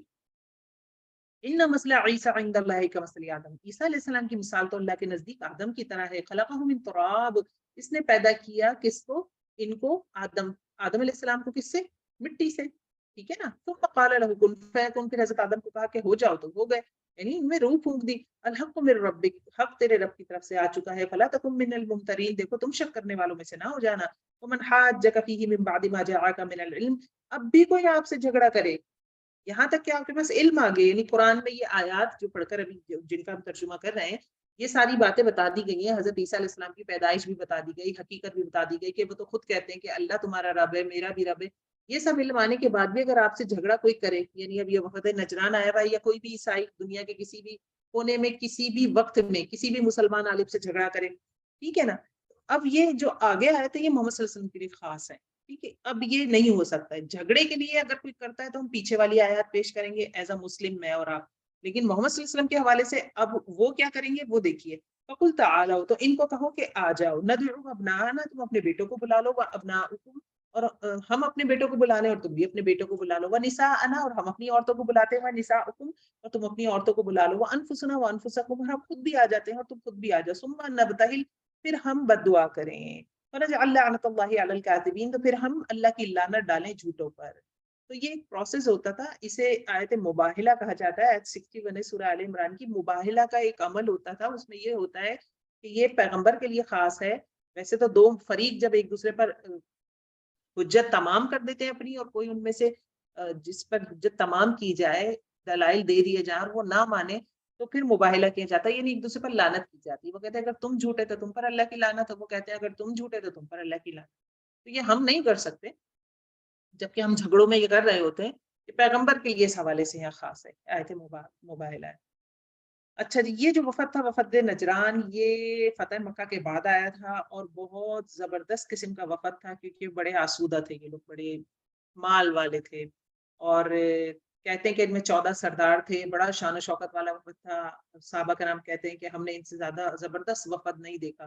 لگ بھگ کوئی 60 کے قریب لوگ تھے اس کے اندر. یہ ساری آیات پیش کی گئی، انہوں نے نہیں مانا تو پھر آیت مباہلہ یہاں پہ نازل ہو رہی ہے. آپ صلی اللہ علیہ وسلم نے مباہلہ کی دعوت دی، اور کیونکہ ابنا انا و نساء انا، اپنی فیملی ممبرس کو لانا ہے، تو حضرت محمد صلی اللہ علیہ وسلم، حضرت علی کو، حضرت فاطمہ، اور اس وقت حضرت حسن اور حسین کی بھی پیدائش ہو چکی تھی، تو ان کو لے کر آئے تھے. نجرانیوں کو بھی بلایا، مگر کیونکہ ان کے دل قبول کر چکے تھے تو انہوں نے آپس میں ڈسکشن کی اور انہوں نے کہا نہیں، یہ سچا پیغمبر، یقیناً ان کے دل مانتے تھے نہیں کہ سچا پیغمبر ہے، تو انہوں نے کہا اگر لعنت ہم پہ پڑ گئی تو پھر ہمارا کیا ہوگا. تو انہوں نے کہا کہ ہم جزیہ دیں گے، ہم ٹیکس دیں گے، ہم مباہلہ نہیں کریں گے. تو وہ ٹیکس پہ راضی ہو کر، ٹیکس دینے پہ، جزیہ دینے پر راضی ہو کر چلے گئے. اب اس کے حساب سے اہل تشیع یہ کہتے ہیں کہ یہ دیکھیں صرف یہ اہل بیت ہے، حضرت فاطمہ، حضرت علی، حسن حسین رضی اللہ تعالیٰ عنہم اجمعین. جبکہ قرآن میں ہی آ جائے گا ابھی، جب آپ صلی اللہ علیہ وسلم نے، آپ صلی اللہ علیہ وسلم، اللہ رب العزت نے آپ صلی اللہ علیہ وسلم کی بیویوں کو، امہات المومنین کو، باقاعدہ اہل البیت کر کے کہا ہے کہ اے اہل بیت. تو قرآن میں ہی اس کی ایکسپلینیشن آ جائے گی. آیت نمبر 62، ان هذا لهو القصص الحق. اچھا، یہاں وفد نجران کی بات یہاں پہ اب سمجھو ختم ہو جائے گی، لیکن مزید آیتیں 83 آیت لگ بھگ اسی سینیریو میں وفد نجران کے لیے، لیکن یہاں مباہلہ کر کے حجت تمام کی گئی ہے. ان هذا لهو القصص الحق، بے شک البتہ یہ سچے قصے ہیں. وما من الہ الا اللہ، اور کوئی الہ نہیں سوائے اللہ رب العزت کے. وان اللہ لهو العزیز الحکیم، اور بے شک اللہ تعالیٰ زبردست ہے اور حکمت والا ہے. فان تولوا، پھر اگر وہ منہ موڑ لیں، فان اللہ علیم بالمفسدین، تو بے شک اللہ رب العزت مفسدین کو جاننے والا ہے.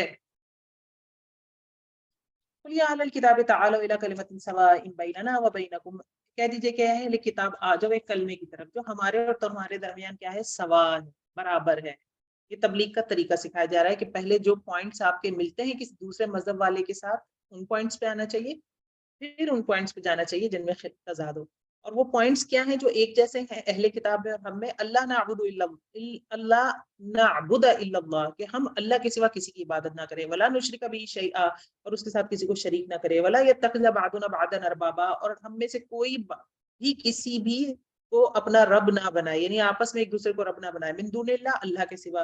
فإن تولوا، یہ پوائنٹس دینے کے بعد ہی اگر وہ منہ موڑ جاتے ہیں، فقولوا اشہدوا بأننا مسلمون، تو ان کو کہو کہ گواہ رہو ہم مسلمان ہیں. یعنی اپنی گواہی آپ کر لیں پکی، لیکن بہرحال ساری دعوت دینے کے بعد، حجت تمام کرنے کے بعد بھی اگر کوئی نہیں مانے، جیسے کوئی بدعت کرتے ہیں اگر، تو آپ کو یہ حدیث ان کو سناتے ہیں نا، یہ قرآن کی آیت سناتے ہیں، تو اگر وہ نہیں مان رہے تو بس ٹھیک ہے، آپ نے اپنے طور پہ معاملہ پورا کر دیا ہے.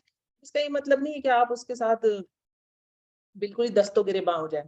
یا اہل الکتاب، آیت نمبر 65، اے اہل کتاب، لما تحاجون فی ابراہیم، کیوں تم جھگڑا کرتے ہو ابراہیم علیہ السلام کے بارے میں؟ وما انزلت التوراۃ والانجیل الا من بعدہ، نہیں نازل ہوئی تورات اور انجیل مگر حضرت ابراہیم کے بعد. فلا تعقلون، تم عقل سے کام نہیں لیتے. کیونکہ یہودی کہتے تھے کہ حضرت ابراہیم علیہ السلام یہودی تھے، ہمارے طریقے پہ تھے.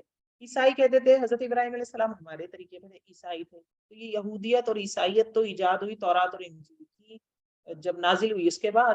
تو فلا تعقلون، وہ کیسے پھر یہودی یا عیسائی ہو سکتے ہیں؟ تم عقل سے کام نہیں لیتے. ٹھیک ہے، یہ بات یہاں کی جا رہی ہے.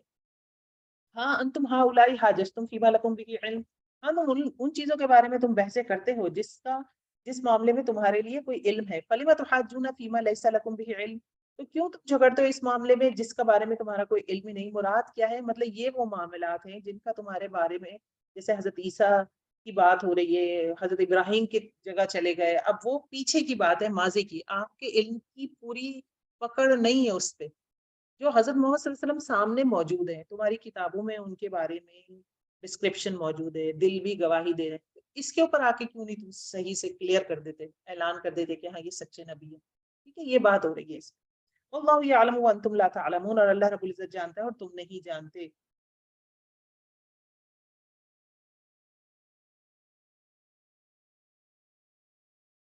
واللہ یعلم وانتم لا تعلمون، اور تم نہیں اور اللہ رب العزت جانتے اور تم نہیں جانتے. آیت نمبر 67. ما کان ابراہیم یہودیا ولا نصرانیا، اور ابراہیم علیہ السلام نہ ہی یہودی تھے اور نہ ہی عیسائی تھے، نصرانی تھے. ولکن کان حنیفا مسلمہ، بلکہ وہ تو یکسو مسلمان تھے، یعنی فوکسڈ مسلم تھے، توحید پر تھے. وما کان من المشرکین، وہ تو کسی طرح کا شرک کرتے ہی نہیں تھے. ان اول الناس بابراہیم، بے شک قریب ترین لوگ ابراہیم علیہ السلام سے کون ہیں؟ للذین اتبعوہ، وہ لوگ ہیں جنہوں نے اس کی پیروی کی. وہذا النبی، اور یہ نبی، والذین آمنوا، اور وہ لوگ جو ایمان لائے. تو ابراہیم علیہ السلام کے نزدیک نہ تو یہودی ہیں نہ ہی عیسائی ہیں، وہ ہیں جنہوں نے حضرت ابراہیم علیہ السلام کی پیروی کی اور محمد صلی اللہ علیہ وسلم قریب ہیں، اور وہ لوگ ہیں جو محمد صلی اللہ علیہ وسلم کی پیروی کرتے ہیں یا جو ایمان لائے اللہ رب العزت پر، محمد صلی اللہ علیہ وسلم پر، قرآن پر. واللہ ولی المؤمنین، اور اللہ رب العزت مومنین کا ولی ہے، دوست ہے. ودت طائفۃ من اہل کتاب، چاہتا ہے ایک گروہ اہل کتاب میں سے، کیا چاہتا ہے؟ لو یضلونکم، کاش کہ وہ تم کو گمراہ کرتے ہیں. وما يضلون الا انفسهم وما يشعرون، اور وہ نہیں گمراہ کرتے مگر اپنے ہی نفسوں کو. وما يشعرون، اور وہ اس چیز کا شعور نہیں رکھتے. یہ کس کے لیے آئی تھی؟ منافقین کے لیے بھی آئی تھی، کہ منافقین کو بھی یہ چیز نہیں پتہ چلتی، کو دھوکہ دے کے سمجھتے ہیں وہاں ہم نے تو زبردست بیوقوف بنایا کسی اور. صحیح ہے. تو یہاں پہ یہی بات ہو رہی ہے کہ یہ مسلمانوں سے بھاگ کر اصل میں اپنے لیے جہنم کما رہے، یہ عقل نہیں رکھتے. یہ قرآن سے بھاگ کر، محمد صلی اللہ علیہ وسلم سے بھاگ کر کیا کر رہے ہیں؟ تو ان کا شعور نہیں ہے کیا؟ یا اہل الکتاب، اہل کتاب، لما تکفرون بآیات اللہ، تم اللہ کی آیات کا کیوں انکار کرتے ہو؟ وانتم تشہدون، جبکہ تم تو گواہ ہو، یعنی تم تو سمجھتے ہو کہ آپ صلی اللہ علیہ وسلم سچے ہیں، اور تم اسی بات کا انکار کر رہے ہو. یا اہل الکتاب لما تلبسون الحق بالباطل وتکتمون الحق وانتم تعلمون، اہل کتاب تم کیوں خلط ملت کرتے ہو حق کو باطل کے ساتھ، کیوں چھپاتے ہو حق کو؟ وانتم تعلمون، حالانکہ تم جانتے ہو. قالت طائفۃ من اہل الکتاب، اور ایک گروہ نے اہل کتاب کے ایک گروہ نے کیا کہا؟ آمنوا بالذی انزل علی الذین آمنوا، تم بھی ایمان لے آؤ. کس کے ساتھ؟ اس پر ایمان لے آؤ جن پر یہ لوگ ایمان لائے. مطلب یہودی علماء نے مدینے کے ماحول میں مسلمانوں کے خلاف پروپیگنڈا کرنے کے لیے اپنے لوکل پبلک میں سے کچھ لوگوں کو سلیکٹ کیا اور ان کو کہا کہ تم ایسا کرو، صبح اعلان کر دو، وجہ نہار، یعنی صبح کے وقت، دن کے ایک حصے میں اعلان کر دو کہ ہم مسلمان ہو گئے. وکفر آخرہ، اور پھر انکار کر دو آخرہ، دن کے دوسرے حصے میں، یعنی شام تک کہہ دو کہ بھئی اب اسلام میں تو ہمیں کچھ نہیں سمجھ آیا، ہم واپس یہودی بننے جا رہے ہیں. لعلہم یرجعون، تاکہ تمہیں دیکھ کر دوسرے مسلمان بھی لوٹ آئیں. جو نئے نئے مسلمان ہوتے جا رہے ہیں، اب ان کا عقیدہ بگاڑنے کے لیے کیا کرو؟ ہو سکتا ہے کچھ لوگ سوچ رہے ہوں، یقیناً سوچ ہی رہے تھے کہ اب ہم اسلام میں داخل ہو جائیں. تو تم کیونکہ اہل علم مانے جاتے ہو، اہل کتاب ہو، تمہاری بات کو اہمیت دی جاتی ہے، تو تم صبح اسلام قبول کرو، شام کو اسلام سے باہر آ جاؤ اور کیا کہو کہ اسلام میں تو کوئی ایسی چیز ہی نہیں دیکھی ہم نے کہ ہم اس پر ایمان لائے، ہمیں تو یہ سچا مذہب لگتا ہی نہیں ہے. وَلَا تُؤْمِنُوا إِلَّا لِمَنْ تَبِعَ دِينَكُمْ، اور نہ تم ایمان لاؤ مگر سوائے اس کے جو تمہارے دین کی پیروی کرے. قُلْ إِنَّ الْهُدَىٰ هُدَى اللَّهِ، تو محمد صلی اللہ علیہ وسلم ان سے کہہ دیجئے کہ ہدایت تو وہ ہے جو اللہ ہدایت دے. یہ فرقہ بندی ہدایت ہے. انہوں نے کہا نا کہ جو تمہارے دین پہ اس کی پیروی کرو، یعنی اپنے اپنے فرقے کا پرچار نہیں کریں. فرقے جو ہیں ہدایت کا ذریعہ نہیں ہے. ہدایت کیا ہے؟ ان الہدیٰ ھدی اللہ، ہدایت تو وہ ہے جو اللہ دیتا ہے. ان یؤتی احد مثل ما اوتیتم او یحاجکم عند ربکم، کہ دیا جائے کوئی ایک مانند جو دیے گئے تم، یا وہ جھگڑا کریں تم سے تمہارے رب کے پاس. مراد ان سے کیا ہے؟ وہی یہودی علماء کیا کہ آج تو تم اہل کتاب کہلاتے ہو، تمہیں عروج حاصل ہے، تمہاری کوئی بات ہے، اگر محمد صلی اللہ علیہ وسلم کو مان لیا تو یہ تو سب ختم ہو جائے گا. یہ یہودی علماء کن سے کہہ رہے ہیں؟ یہودیوں سے کہہ رہے ہیں کہ ایوتا احد مثل ما اوتیتم، کسی اور کو دے دیا جائے جو تمہیں دیا گیا.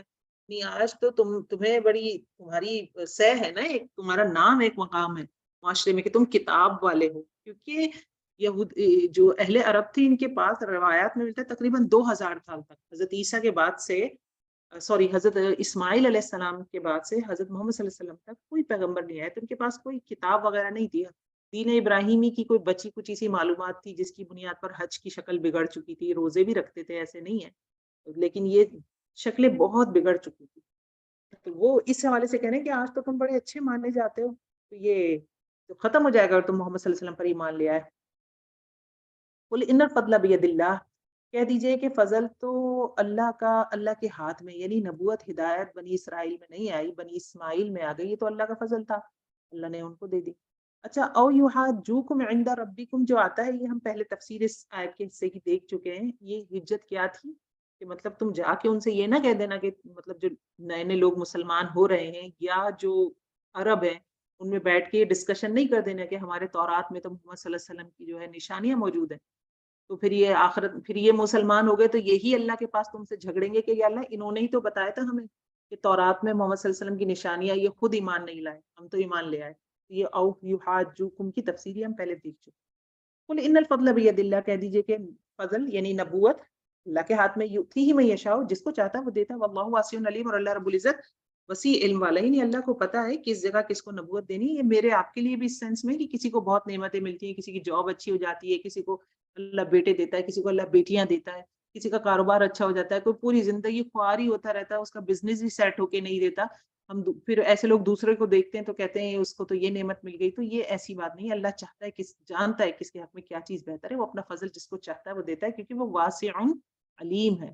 وہ اپنے علم کی بنیاد پہ فیصلے کرتا ہے، میرے آپ کی طرح اپنے خواہشات کی بنیاد پہ فیصلے یہ نہیں کرتا. جو فیصلے علم کی بنیاد پہ ہوتے ہیں وہ پختہ ہوتے ہیں، وہ محکم ہوتے ہیں، وہ اچھے نتائج لے کر آتے ہیں. یختص برحمتہ من یشاء، خاص کر لیتا ہے اپنی رحمت کے ساتھ جس کو وہ چاہتا ہے. واللہ ذو الفضل العظیم، اور اللہ رب العزت فضل والا ہے اور بڑے فضل والا ہے. ومن اہل الکتاب، اور اہل کتاب میں سے کچھ ایسے بھی ہیں، من ان تأمنہ بقنطار، اگر تو ان کو امانت رکھوا دے ان کے پاس ایک خزانہ، یؤدیہ الیک، تو وہ تیری طرف اس کو ادا کر دے گا. یہ ایک یہودی عالم تھے عبداللہ بن سلام، جب آپ صلی اللہ علیہ وسلم مدینے تشریف لائے ہیں تو انہوں نے جا کر دیکھا محمد صلی اللہ علیہ وسلم کو. محمد صلی اللہ علیہ وسلم ابھی تشریف لائے ہی تھے مدینے میں ہجرت کر کے، تو لوگوں نے گھیرا ہوا تھا. یہ کیونکہ عالم تھے، تورات اچھی طرح پڑھ چکے تھے، محمد صلی اللہ علیہ وسلم کا چہرہ دیکھ کر وہ جو ڈائلاگس کہہ رہے تھے، آپ صلی اللہ علیہ وسلم فرما رہے تھے افشوا السلام بینکم، وہ ایک مشہور حدیث ہے نا کہ سلام عام کرو اور رات بھوکوں کو کھانا کھلاؤ، اور رات میں اس وقت نماز پڑھو جب کوئی نماز نہیں پڑھ رہا ہوتا، اور جنتوں میں امن سے داخل ہو جاؤ. یہ والی حدیث بڑی مشہور ہے. تو وہ اس طرح کی باتیں کر رہے تھے. تو حضرت السلام جو تھے یہ یہودی عالم، انہوں نے دیکھ کر آپ صلی اللہ علیہ وسلم کو پہچان لیا تھا کہ یہ سچے نبی ہیں. ایمان لے آئے. ایمان لانے کے بعد کہنے لگے کہ اگر آپ میری گھر ابھی، کیونکہ پتہ تو نہیں چلا تھا دوسرے یہودی عالموں کو، انہوں نے کہا کہ یہ بہت بہتان لگاتے ہیں یہودی، اگر آپ اس وقت ان کو بلا کے پوچھیں گے نا میرے بارے میں کہ میں کیسا ہوں تو ان کا رویہ الگ ہوگا، اور جب انہیں پتہ چلے گا کہ میں اسلام لے آیا ہوں تو ان کا رویہ الگ ہوگا. اور پھر وہی کیا گیا، کچھ اس طرح کے حالات بنے کہ حضرت عبداللہ بن سلام چھپ گئے. تو یہ یہودی عالم آئے آپ صلی اللہ علیہ وسلم کے پاس. آپ صلی اللہ علیہ وسلم نے پوچھا عبداللہ بن سلام کے بارے میں تمہارا کیا رائے ہے؟ یہ بخاری میں پوری ڈیٹیل حدیث ہے، بڑی سی حدیث ہے موجود ہے. تو انہوں نے کہا کہ وہ تو بہت نیک اور بڑے عالم کے بیٹے ہیں، اور ان کے باپ کی بھی تعریف کی، ان کی تعریف کی، اس طرح کا معاملہ کیا انہوں نے. اور پھر اس کے بعد کیا ہوا کہ جب وہ ظاہر ہو گئے، سامنے آ گئے، انہوں نے کہا میں تو اسلام لے آیا، تو اسی وقت اس بات کو پلٹ دیا اور الٹا کر دیا. بہرحال تو ایسے عبداللہ بن سلام جیسوں کے لیے یہاں پہ آ رہا ہے کہ اگر وہ یا ان جیسے جو اگر یہودی ہیں تو ان کو اگر تم خزانہ بھی دو گے تو وہ بڑی ایمانداری کے ساتھ آپ کو واپس کر دیں گے. وَمِنْهُمْ مَنْ إِنْ تَأْمَنْهُ بِدِينَارٍ، اور ان میں سے کچھ یہودی ایسے بھی ہیں اگر تم ان کو امانت دو گے 1 دینار، لا يؤديه إليك، تو وہ آپ کی طرف اس کو ادا نہیں کرے گا، إِلَّا مَا دُمْتَ عَلَيْهَا قَائِمًا، یہاں تک کہ تم اس کے سر پہ سوار ہو جائے. یعنی دمتا علیہ قائمہ، ہر وقت اس کے پاس جاتے رہو، پھر وہ امانت واپس کرے گا. اب دیکھیے اس میں یہ نہیں کہ آپ ذہن میں سوچے اچھا یہودی سارے ایسے ہیں. ایک تو خاص اس ماحول میں کچھ لوگوں کے حساب سے بات ہوئی کہ جو دوسرا کردار آ رہا ہے اس کے لیے بھی ایک شخص تھا، فحاس نام تھا غالباً اس کا. لیکن ایمانداری ہم مسلمانوں میں اپنی، ٹھیک ہے نا، اس کو ذہن میں رکھیں. ہم اس طرح کی آیات پڑھ کے ہمیشہ ہمارے ساتھ یہی ہوتا ہے، ہم اپنے آپ کو بہت اچھا سمجھتے ہیں امت مسلمہ کو، اور دوسری امتوں کو بہت. حقیقت یہ کہ عمل لے کر جائے گا. آمنوا وعملوا الصالحات، جنت والوں کے لیے 2 چیزیں بار بار آ رہی. تو ہم بھی امانت کا، اب آپ کو کچھ کہنے کی ضرورت ہی نہیں ہے، آپ جانتے ہی ہیں مسلمان کو. الا ما دمت علیہ قائما ذلک بانہم قالوا لیس علینا فی الامیین سبیل، یہ باوجہ یہ اس طرح کی حرکت اس لیے کرتے ہیں کیونکہ یہ کہتے ہیں کہ امیین کے بارے میں، عربیوں کے یا اہل عرب کے معاملے میں ہمارے پاس کوئی سبیل نہیں ہے، کوئی راستہ نہیں، ہمارا کوئی مواخذہ نہیں ہے. تو یہودیوں میں ایک گروہ ایسا بھی ہے، یہ موجود ہے، یہ تاریخ میں بھی ہمیں پتہ چلتا ہے. یعنی آپ صلی اللہ علیہ وسلم سے پہلے بھی جو تاریخ ہے اس میں بھی پتہ چلتا ہے کہ ان میں ایک کانسیپٹ موجود ہے جو کہ ابھی بھی ہے کچھ حد تک، کہ صرف یہودی جو ہے نا بس وہی ہیں جن کا معاوضہ ہوگا. اگر آپ ان کے علاوہ کوئی دوسرے مذہب والے ہیں، ان کا کوئی جائیداد غبن کر لیں، ان کی عورتیں یا بچوں کے ساتھ ناانصافیاں کسی طرح کی برتیں، تو آپ کی کوئی پوچھ نہیں ہوگی، مطلب اللہ کی طرف سے کوئی پوچھ نہیں ہوگی. ایک گروہ ان میں ایسا ہے. ٹھیک ہے، تو یہ اس کو ایکسپلین کیا جا رہا ہے. وَيَقُولُونَ عَلَى اللَّهِ الْكَذِبَ، اور وہ اللہ پر جھوٹ باندھتے ہیں. یعنی یہ جو علماء نے یہ فتویٰ دیا ہے اور اسے دین کا حصہ بتا دیا ہے، یہ تمہارے دین میں کہ تم ان کا مال بھی کھا جاؤ، اہل عرب کا کچھ نہیں ہوتا، اللہ کے پاس تمہاری کوئی پکڑ نہیں ہونی. تو یہ کہہ رہے ہیں، اللہ رب العزت فرما رہے ہیں وَيَقُولُونَ عَلَى اللَّهِ الْكَذِبَ، یہ اللہ پر جھوٹ باندھ رہے ہیں. وَهُمْ يَعْلَمُونَ، جبکہ وہ جانتے ہیں، یعنی وہ جانتے ہیں کہ یہ دین کا حصہ نہیں ہے اور جانتے بوجھتے اللہ پر جھوٹ باندھ رہے ہیں.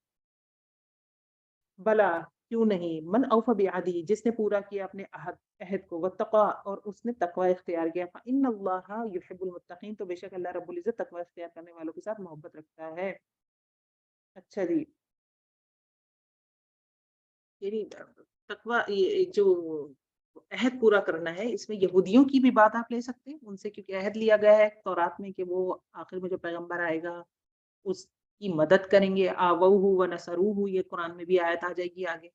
تو جو عہد پورے کرتے ہیں، اور پھر میرے آپ کے لیے بھی، امت مسلمہ کے لیے بھی، اگر یہ بات ہو رہی ہے کہ کسی کی امانت کو ہڑپ کر گیا ہے کوئی یہودی، تو یہ میرے آپ کے لیے بھی، مسلمانوں کے لیے بھی ہے کہ یہ صرف قومیت کی بنیاد پہ فیصلہ نہیں ہوگا، کہ یہودیوں کے ساتھ خاص کر کے بات بتائی جا رہی ہے. یہ کوئی بھی کرے گا جو عہد کو توڑے گا وہ نقصان اٹھائے گا، جو عہد پورا کرے گا اللہ کا تقوی اختیار کرے گا. ان اللہ یحب المتقین، تو اللہ رب العزت تقوی اختیار کرنے والوں کو پسند فرماتے ہیں، محبت کرتے ہیں. ان الذین یشترون بعہد اللہ، بے شک وہ لوگ جو لے لیتے ہیں اللہ کے عہد کے بدلے، و ایمانہم، اور اپنی قسموں کے بدلے، ثمنا قلیلا، تھوڑے پیسے.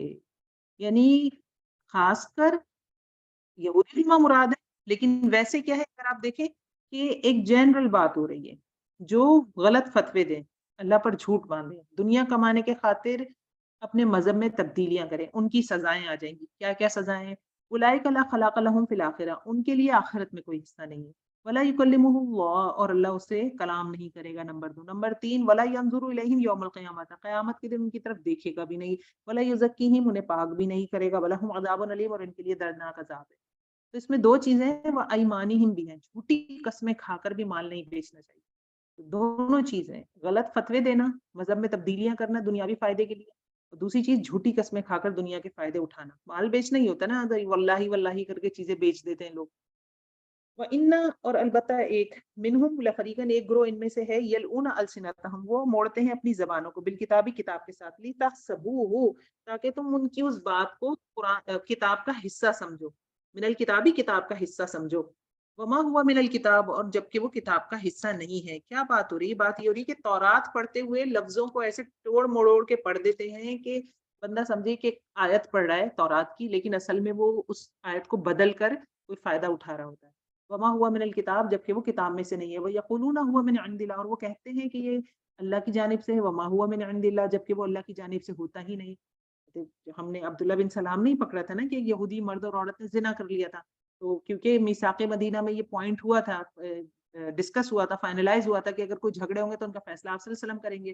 تو اس وجہ سے وہ آگے پھر آپ صلی اللہ علیہ وسلم کے پاس، تو آپ صلی اللہ علیہ وسلم نے کہا کہ تورات میں تم اس کی سزا نہیں پاتے، اس تورات میں اس کی سزا لکھی ہوئی ہے رجم کرنا. تو انہوں نے کہا نہیں، تورات میں تو یہ سزا ہے ہی نہیں. انہوں نے کہا لے آؤ تورات، پڑھ لیتے ہیں اس کو. جب وہ تورات لے کر آئے تو وہ بندہ جو پڑھ رہا تھا یہودی، اس نے رجم والی آیت پر انگوٹھا رکھ لیا. عبداللہ بن سلام جو کہ مسلمان ہو چکے تھے، پہلے یہودی عالم تھے، تو وہ جانتے تھے کہ موجود ہے، تو انہوں نے انگوٹھا ہٹایا اس کا. انہوں نے کہا نہیں، یہ لکھی ہوئی آیت، تو یہ بھی اس کی ایک مثال ہو سکتی ہے. وَيَقُولُونَ عَلَى اللَّهِ الْكَذِبَ وَهُمْ يَعْلَمُونَ، اور وہ کہتے ہیں اللہ پر جھوٹ اور وہ جانتے ہیں. بار بار یہ بات آ رہی ہے، ایک تو انجانے کر دیتا ہے نا انسان کوئی کام، وہ جانتے ہیں. وَهُمْ يَعْلَمُونَ وَهُمْ يَعْلَمُونَ، یہ ابھی پہلے بھی آیا تھا نا، سورہ بقرہ میں بھی آیا تھا کہ وَأَنْتُمْ تَتْلُونَ الْكِتَابَ، کہ تم تو خود کتاب پڑھتے ہو. وَيَأْمُرُونَ بِالنَّاسِ بِالْبِرِّ وَيَنْسَوْنَ أَنفُسَكُمْ وَأَنْتُمْ تَتْلُونَ الْكِتَابَ، لوگوں کو بھلائیوں کا حکم دیتے ہو اور اپنی ذات کو بھول جاتے ہو جب عمل کرنے کا وقت آتا ہے، جبکہ تم کتاب پڑھتے ہو. بہت خطرناک بات ہوتی ہے. علم جو ہے نا، ہر چیز ذمہ داری رکھتی ہے. جب آپ یہ علم حاصل کر رہی ہیں، میں نے یہ علم حاصل کیا ہے، میں ابھی علم حاصل کر رہی ہوں، آگے بڑھ رہی ہوں، آپ یہ علم حاصل کر رہی ہیں، آگے بڑھ رہی ہیں، تو ویسے ویسے ہمارے کندھوں پہ ذمہ داریاں بھی بڑھ، ٹھیک ہے نا. سب سے پہلی ذمہ داری خود اپنے عمل کو تبدیل کرنے کی ہے، جو ہمارے کندھوں پہ آ رہی ہے. یہودی علماؤں کی مثال دے کر کسی ایلینز کی یا تیسری مخلوق کی بات نہیں کر رہے اللہ رب العزت. یا اللہ رب العزت کو کوئی ایسی بات نہیں کہ یہودی علم ناپسند ہو. یہ ایک عمل ہے ناپسند، ایک ناپسند عمل بتایا جا رہا ہے. اب ہمیں عمل کیسے بتایا جائے گا؟ مثال پہ رکھ کے بتایا جائے گا نا. ایک ناپسند عمل بتایا جا رہا ہے، اور اصل میں مقصد یہ ہے کہ آپ نے ایسا نہیں کرنا، امت محمدی نے ایسا نہیں کرنا، امت محمدی کے علماء نے ایسا نہیں کرنا، ٹھیک ہے؟ مکان علی بشرین، کسی بھی بشر کے لیے نہیں، انسان کے لیے نہیں، ان یؤتیہ اللہ الکتاب والحکمہ والنبوہ، کہ اللہ رب العزت اسے کتاب دے، حکمت دے، نبوت دے، ثم یقول للناس کونوا عبادا لی، پھر وہ اللہ کے بندوں سے کہے کہ میرے بندے بن جاؤ، من دون اللہ، اللہ کے سوا، ولیکن کونوا ربانیین، بلکہ وہ تو یہ کہتا ہے کہ ربانیین، رب والے بن جاؤ، اللہ کے بن جاؤ، بما کنتم تعلمون الکتاب وبما کنتم تدرسون، اس وجہ سے کہ جو تم سکھاتے ہو کتاب کو، اور جو تم پڑھتے پڑھاتے ہو، تدرسون، درس، یعنی مراد کیا ہے کہ ایک سچے نبی کی نشانی یہ ہوتی ہے کہ وہ بندوں کو اللہ سے جوڑتا ہے، ربانی بناتا، انہیں اپنا نہیں بناتا۔ اسی طرح یہ کسوٹی آپ ہر ایک پہ رکھ کر دیکھ لیں، آپ کا عالم، آپ جس کو فالو کرتی ہیں، وہ اپنے آپ سے جوڑتا ہے آپ کو یا اللہ سے جوڑتا ہے؟ دیکھیے لفظوں میں تو کبھی کوئی نہیں بولے گا کہ میرے بندے بن جائیں، وہ آپ سے اگر فائدے اٹھاتا ہے، وہ آپ سے کوئی فائدے چاہتا ہے دنیا کے، تو یہ نشانی ہے، کیونکہ رسول کبھی دنیا سے فائدے، اپنی ذات کے لیے فائدہ نہیں چاہتا۔ آپ صلی اللہ علیہ وسلم کبھی نہیں کہتے تھے کسی کو کہ میرا یہ کام کر، کوڑا بھی گر گیا، وہ مثال دی جاتی ہے، گھوڑے پہ بیٹھے کوڑا گر گیا، یا اونٹ پہ بیٹھے کوڑا گر گیا، کہتے نہیں تھے کوئی کھڑا ہو کہ میرا یہ کوڑا پکڑا دینا، خود اتر کے کوڑا اٹھاتے۔ حضرت عائشہ جبکہ مسز تھی، ان کی وائف تھی، وہ پھر بھی کبھی آٹا بھی گوند دیا کرتے تھے، کبھی جھاڑو بھی لگا دیا کرتے تھے، کتنے بزی انسان تھے آپ سوچیں۔ تو ربانیین، تو اگر کوئی عالم ہے جو اپنی پارٹی بنا رہا ہے اس وجہ سے کہ سب میری جے جے کریں، میرے گلے میں ہار ڈالیں، میرا جو آفس ہو اس میں میری بڑی بڑی تصویریں ہوں جس پہ ہار ٹنگے ہوئے ہوں، ویسے تو تصویر حرام ہے، لیکن یہ آپ بہت دیکھیں گے، ویسے تصویر حرام ہے، لیکن ان جو حرام کہنے والے ہیں ان کی جب آپ جو انسٹیٹیوٹ ٹائپ کے بنے ہوتے ہیں وہاں جائیں تو ان کی اپنی تصویریں لگی ہوتی ہیں بڑی بڑی، اس پہ ہار ڈلے ہوئے ہوتے، اللہ عالم۔ ولا یامرکم ان تتخذوا الملائکۃ والنبیین اربابا، اور نہیں وہ حکم دیتا تم کو، یعنی کوئی بھی پیغمبر جو سچا پیغمبر ہوگا وہ کبھی تمہیں کبھی حکم نہیں دے گا کہ تم فرشتوں کو یا نبیوں کو رب بنا لو۔ ایامرکم بالکفر، کیا وہ تمہیں برائی کا، کفر کا حکم دے گا، بعد اذ انتم مسلمون، اس کے بعد کہ جب تم مسلمان ہو گئے ہو؟ تو یہ ایک نشانیاں بتائی جا رہی ہیں۔ ہمارے درمیان رسول تو نہیں ہے، اور آپ صلی اللہ علیہ وسلم پر تو ہمارا پورا یقین ہے، اور پچھلے بھی پیغمبروں کو ہم مانتے ہیں، کیونکہ ہم ایسی قوم ہے کہ ہمارے بعد اب کوئی رسول تو آنا نہیں ہے، تو ہم اس کسوٹی کو کس پہ دیکھ سکتے ہیں؟ جن علماء کو ہم فالو کرتے ہیں ہم ان پہ دیکھ سکتے ہیں۔ وہی دخل اللہ المیثاق النبیین، اور جب اللہ رب العزت نے میثاق کہتے ہیں پختہ عہد کو، پرومس، پکا پرومس جو ہوتا ہے، وہ میثاق لیا نبیین، نبیوں سے، لما آتیتکم من کتاب و حکمت ثم جاءکم رسول مصدق لما معکم، جب اللہ رب العزت نے نبیوں سے پختہ عہد دیا کہ جو بھی میں تم کو دوں گا کتاب میں سے اور حکمت سے، پھر تمہارے پاس، یعنی میں تمہیں نبوت دوں گا، تمہیں اگر میں کوئی کتاب بھی دیتا ہوں ساتھ، کیونکہ نبی اور رسول میں فرق ہوتا ہے نا، رسول کو کتاب بھی دی جاتی ہے، نبی کو کتاب نہیں دی جاتی، وہ صرف پچھلے رسول کی شریعت کو آگے لے کے جاتا ہے۔ تو اللہ رب العزت فرمائے جب میں تمہیں کوئی کتاب دوں گا یا میں تمہیں کوئی حکمت دوں گا، پھر تمہارے پاس ایک رسول آ جائے، یا تو کوئی بھی رسول آ جائے اگلا، جیسے حضرت موسیٰ کے ساتھ حضرت ہارون علیہ السلام تھے، دونوں پیغمبر تھے، حضرت ابراہیم علیہ السلام کے ساتھ حضرت لوط علیہ السلام تھے، دونوں پیغمبر تھے، تو کوئی دوسرا پیغمبر آ جائے، یا محمد صلی اللہ علیہ وسلم، اس میں علماء کرام مفسرین کہتے ہیں دونوں مراد ہیں، یہ عہد ان سے لیا گیا، یعنی ہر پچھلی کتاب میں تقریباً یہ عہد موجود تھا کہ جب آخری پیغمبر آئے گا یا تمہارے زمانے میں کوئی پیغمبر آ جائے تو تم کیا کرو گے، جو پیغمبر بھی کیا ہو، مصدق لما معکم، جو تمہارے ہی اس کی تصدیق کرنے والا ہو، یعنی سچا پیغمبر ہو، لتؤمنن به ولتنصرنہ، البتہ تم ضرور ایمان لاؤ گے اس پر، البتہ تم ضرور مدد کرو گے اس کی۔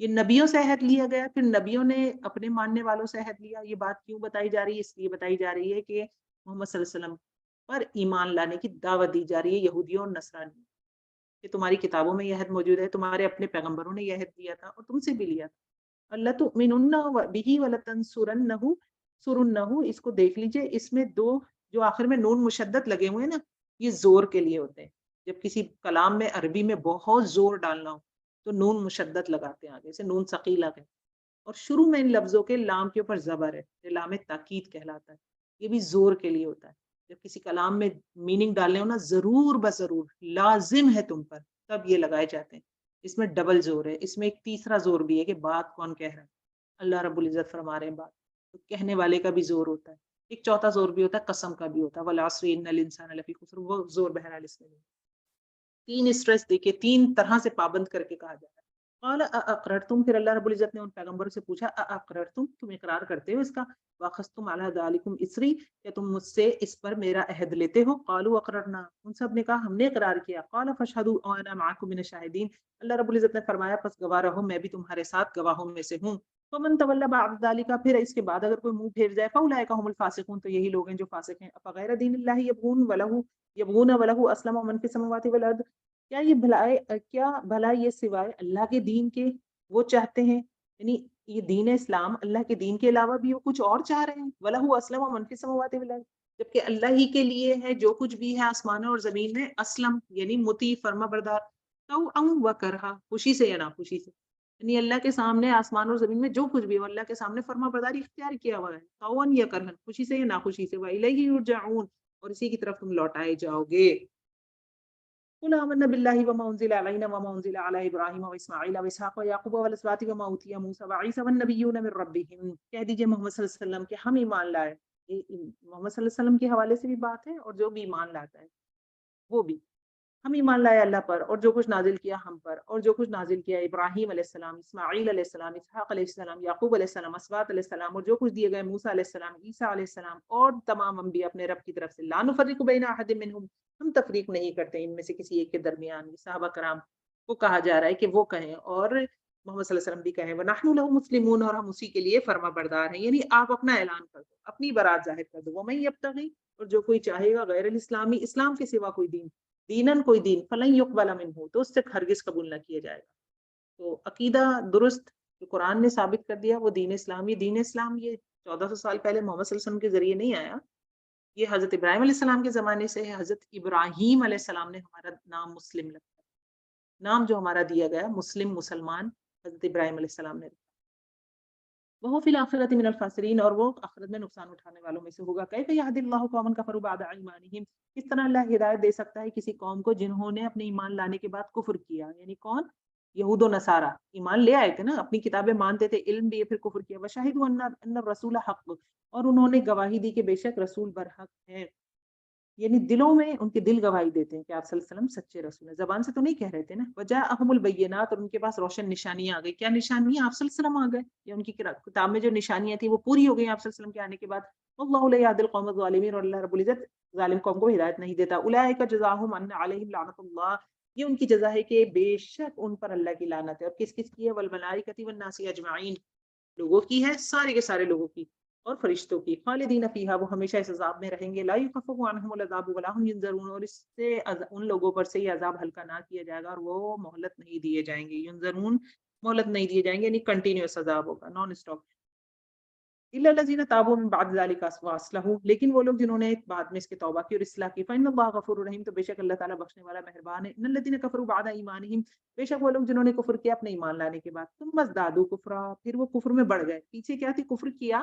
لیکن توبہ کر لی، اصلاح کر لی، ٹھیک ہے اللہ معاف کر دے گا۔ دوسری کنڈیشن کیا ہے کہ جنہوں نے کفر کیا بعد ایمانہم، ایمان کے بعد، یعنی یہود و نصارہ میں سے کوئی ہے یا کوئی مسلمانوں کے مرتد ہو جاتا ہے، دونوں مرادیں، ثم ازدادوا کفرا، پھر وہ بڑھ گیا کفر میں، لن تقبل توبتہم، تو اس سے ہرگز اس کی توبہ قبول نہیں کی جائے گی، واولئک هم الضالون، یہی لوگ ہیں جو بھٹکے ہوئے ہیں، ان الذین کفروا، بے شک وہ لوگ جنہوں نے کفر کیا، وماتوا وهم کفار، اور وہ مر گئے اس حال میں کہ وہ کافر تھے، فلن يقبل من احدهم ملء الارض ذهبا، تو ہرگز قبول نہ کیا جائے گا ان میں سے کسی ایک سے بھی زمین بھر سونا، نہیں فدیہ دے کے جان نہیں چھڑا سکتے اگر حالت کفر میں مر گئے، لو ابتدى به، چاہے وہ اس سے فدیہ ہی دے دے، پہلی بات تو اتنا سونا کسی کے پاس ہوگا نہیں وہاں، اور ہو بھی اور دے بھی دے تو قبول نہ کیا جائے گا، اولئک لهم عذاب الیم، یہی لوگ ہیں ان کے لیے عذاب ہے دردناک، وما لهم من ناصرین، اور نہیں ہے ان کے لیے مددگاروں میں سے کوئی مددگار۔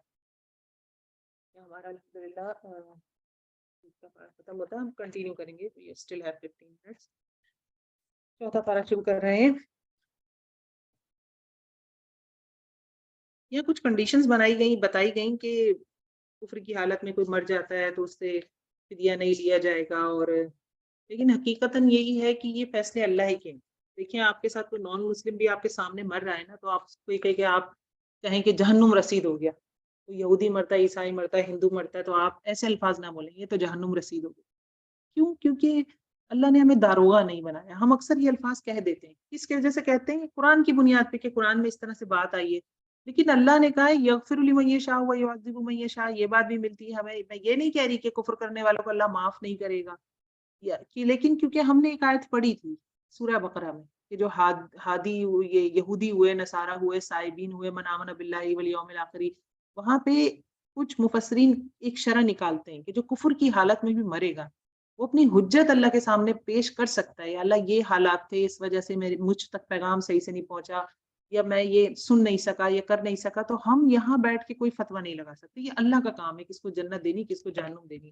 کیونکہ نان مسلم مرتا ہے، کوئی مرتد مرتا ہے، تو آپ یہ نہ بولے جہنم رسید ہو گیا اور اللہ اس کو پوچھے.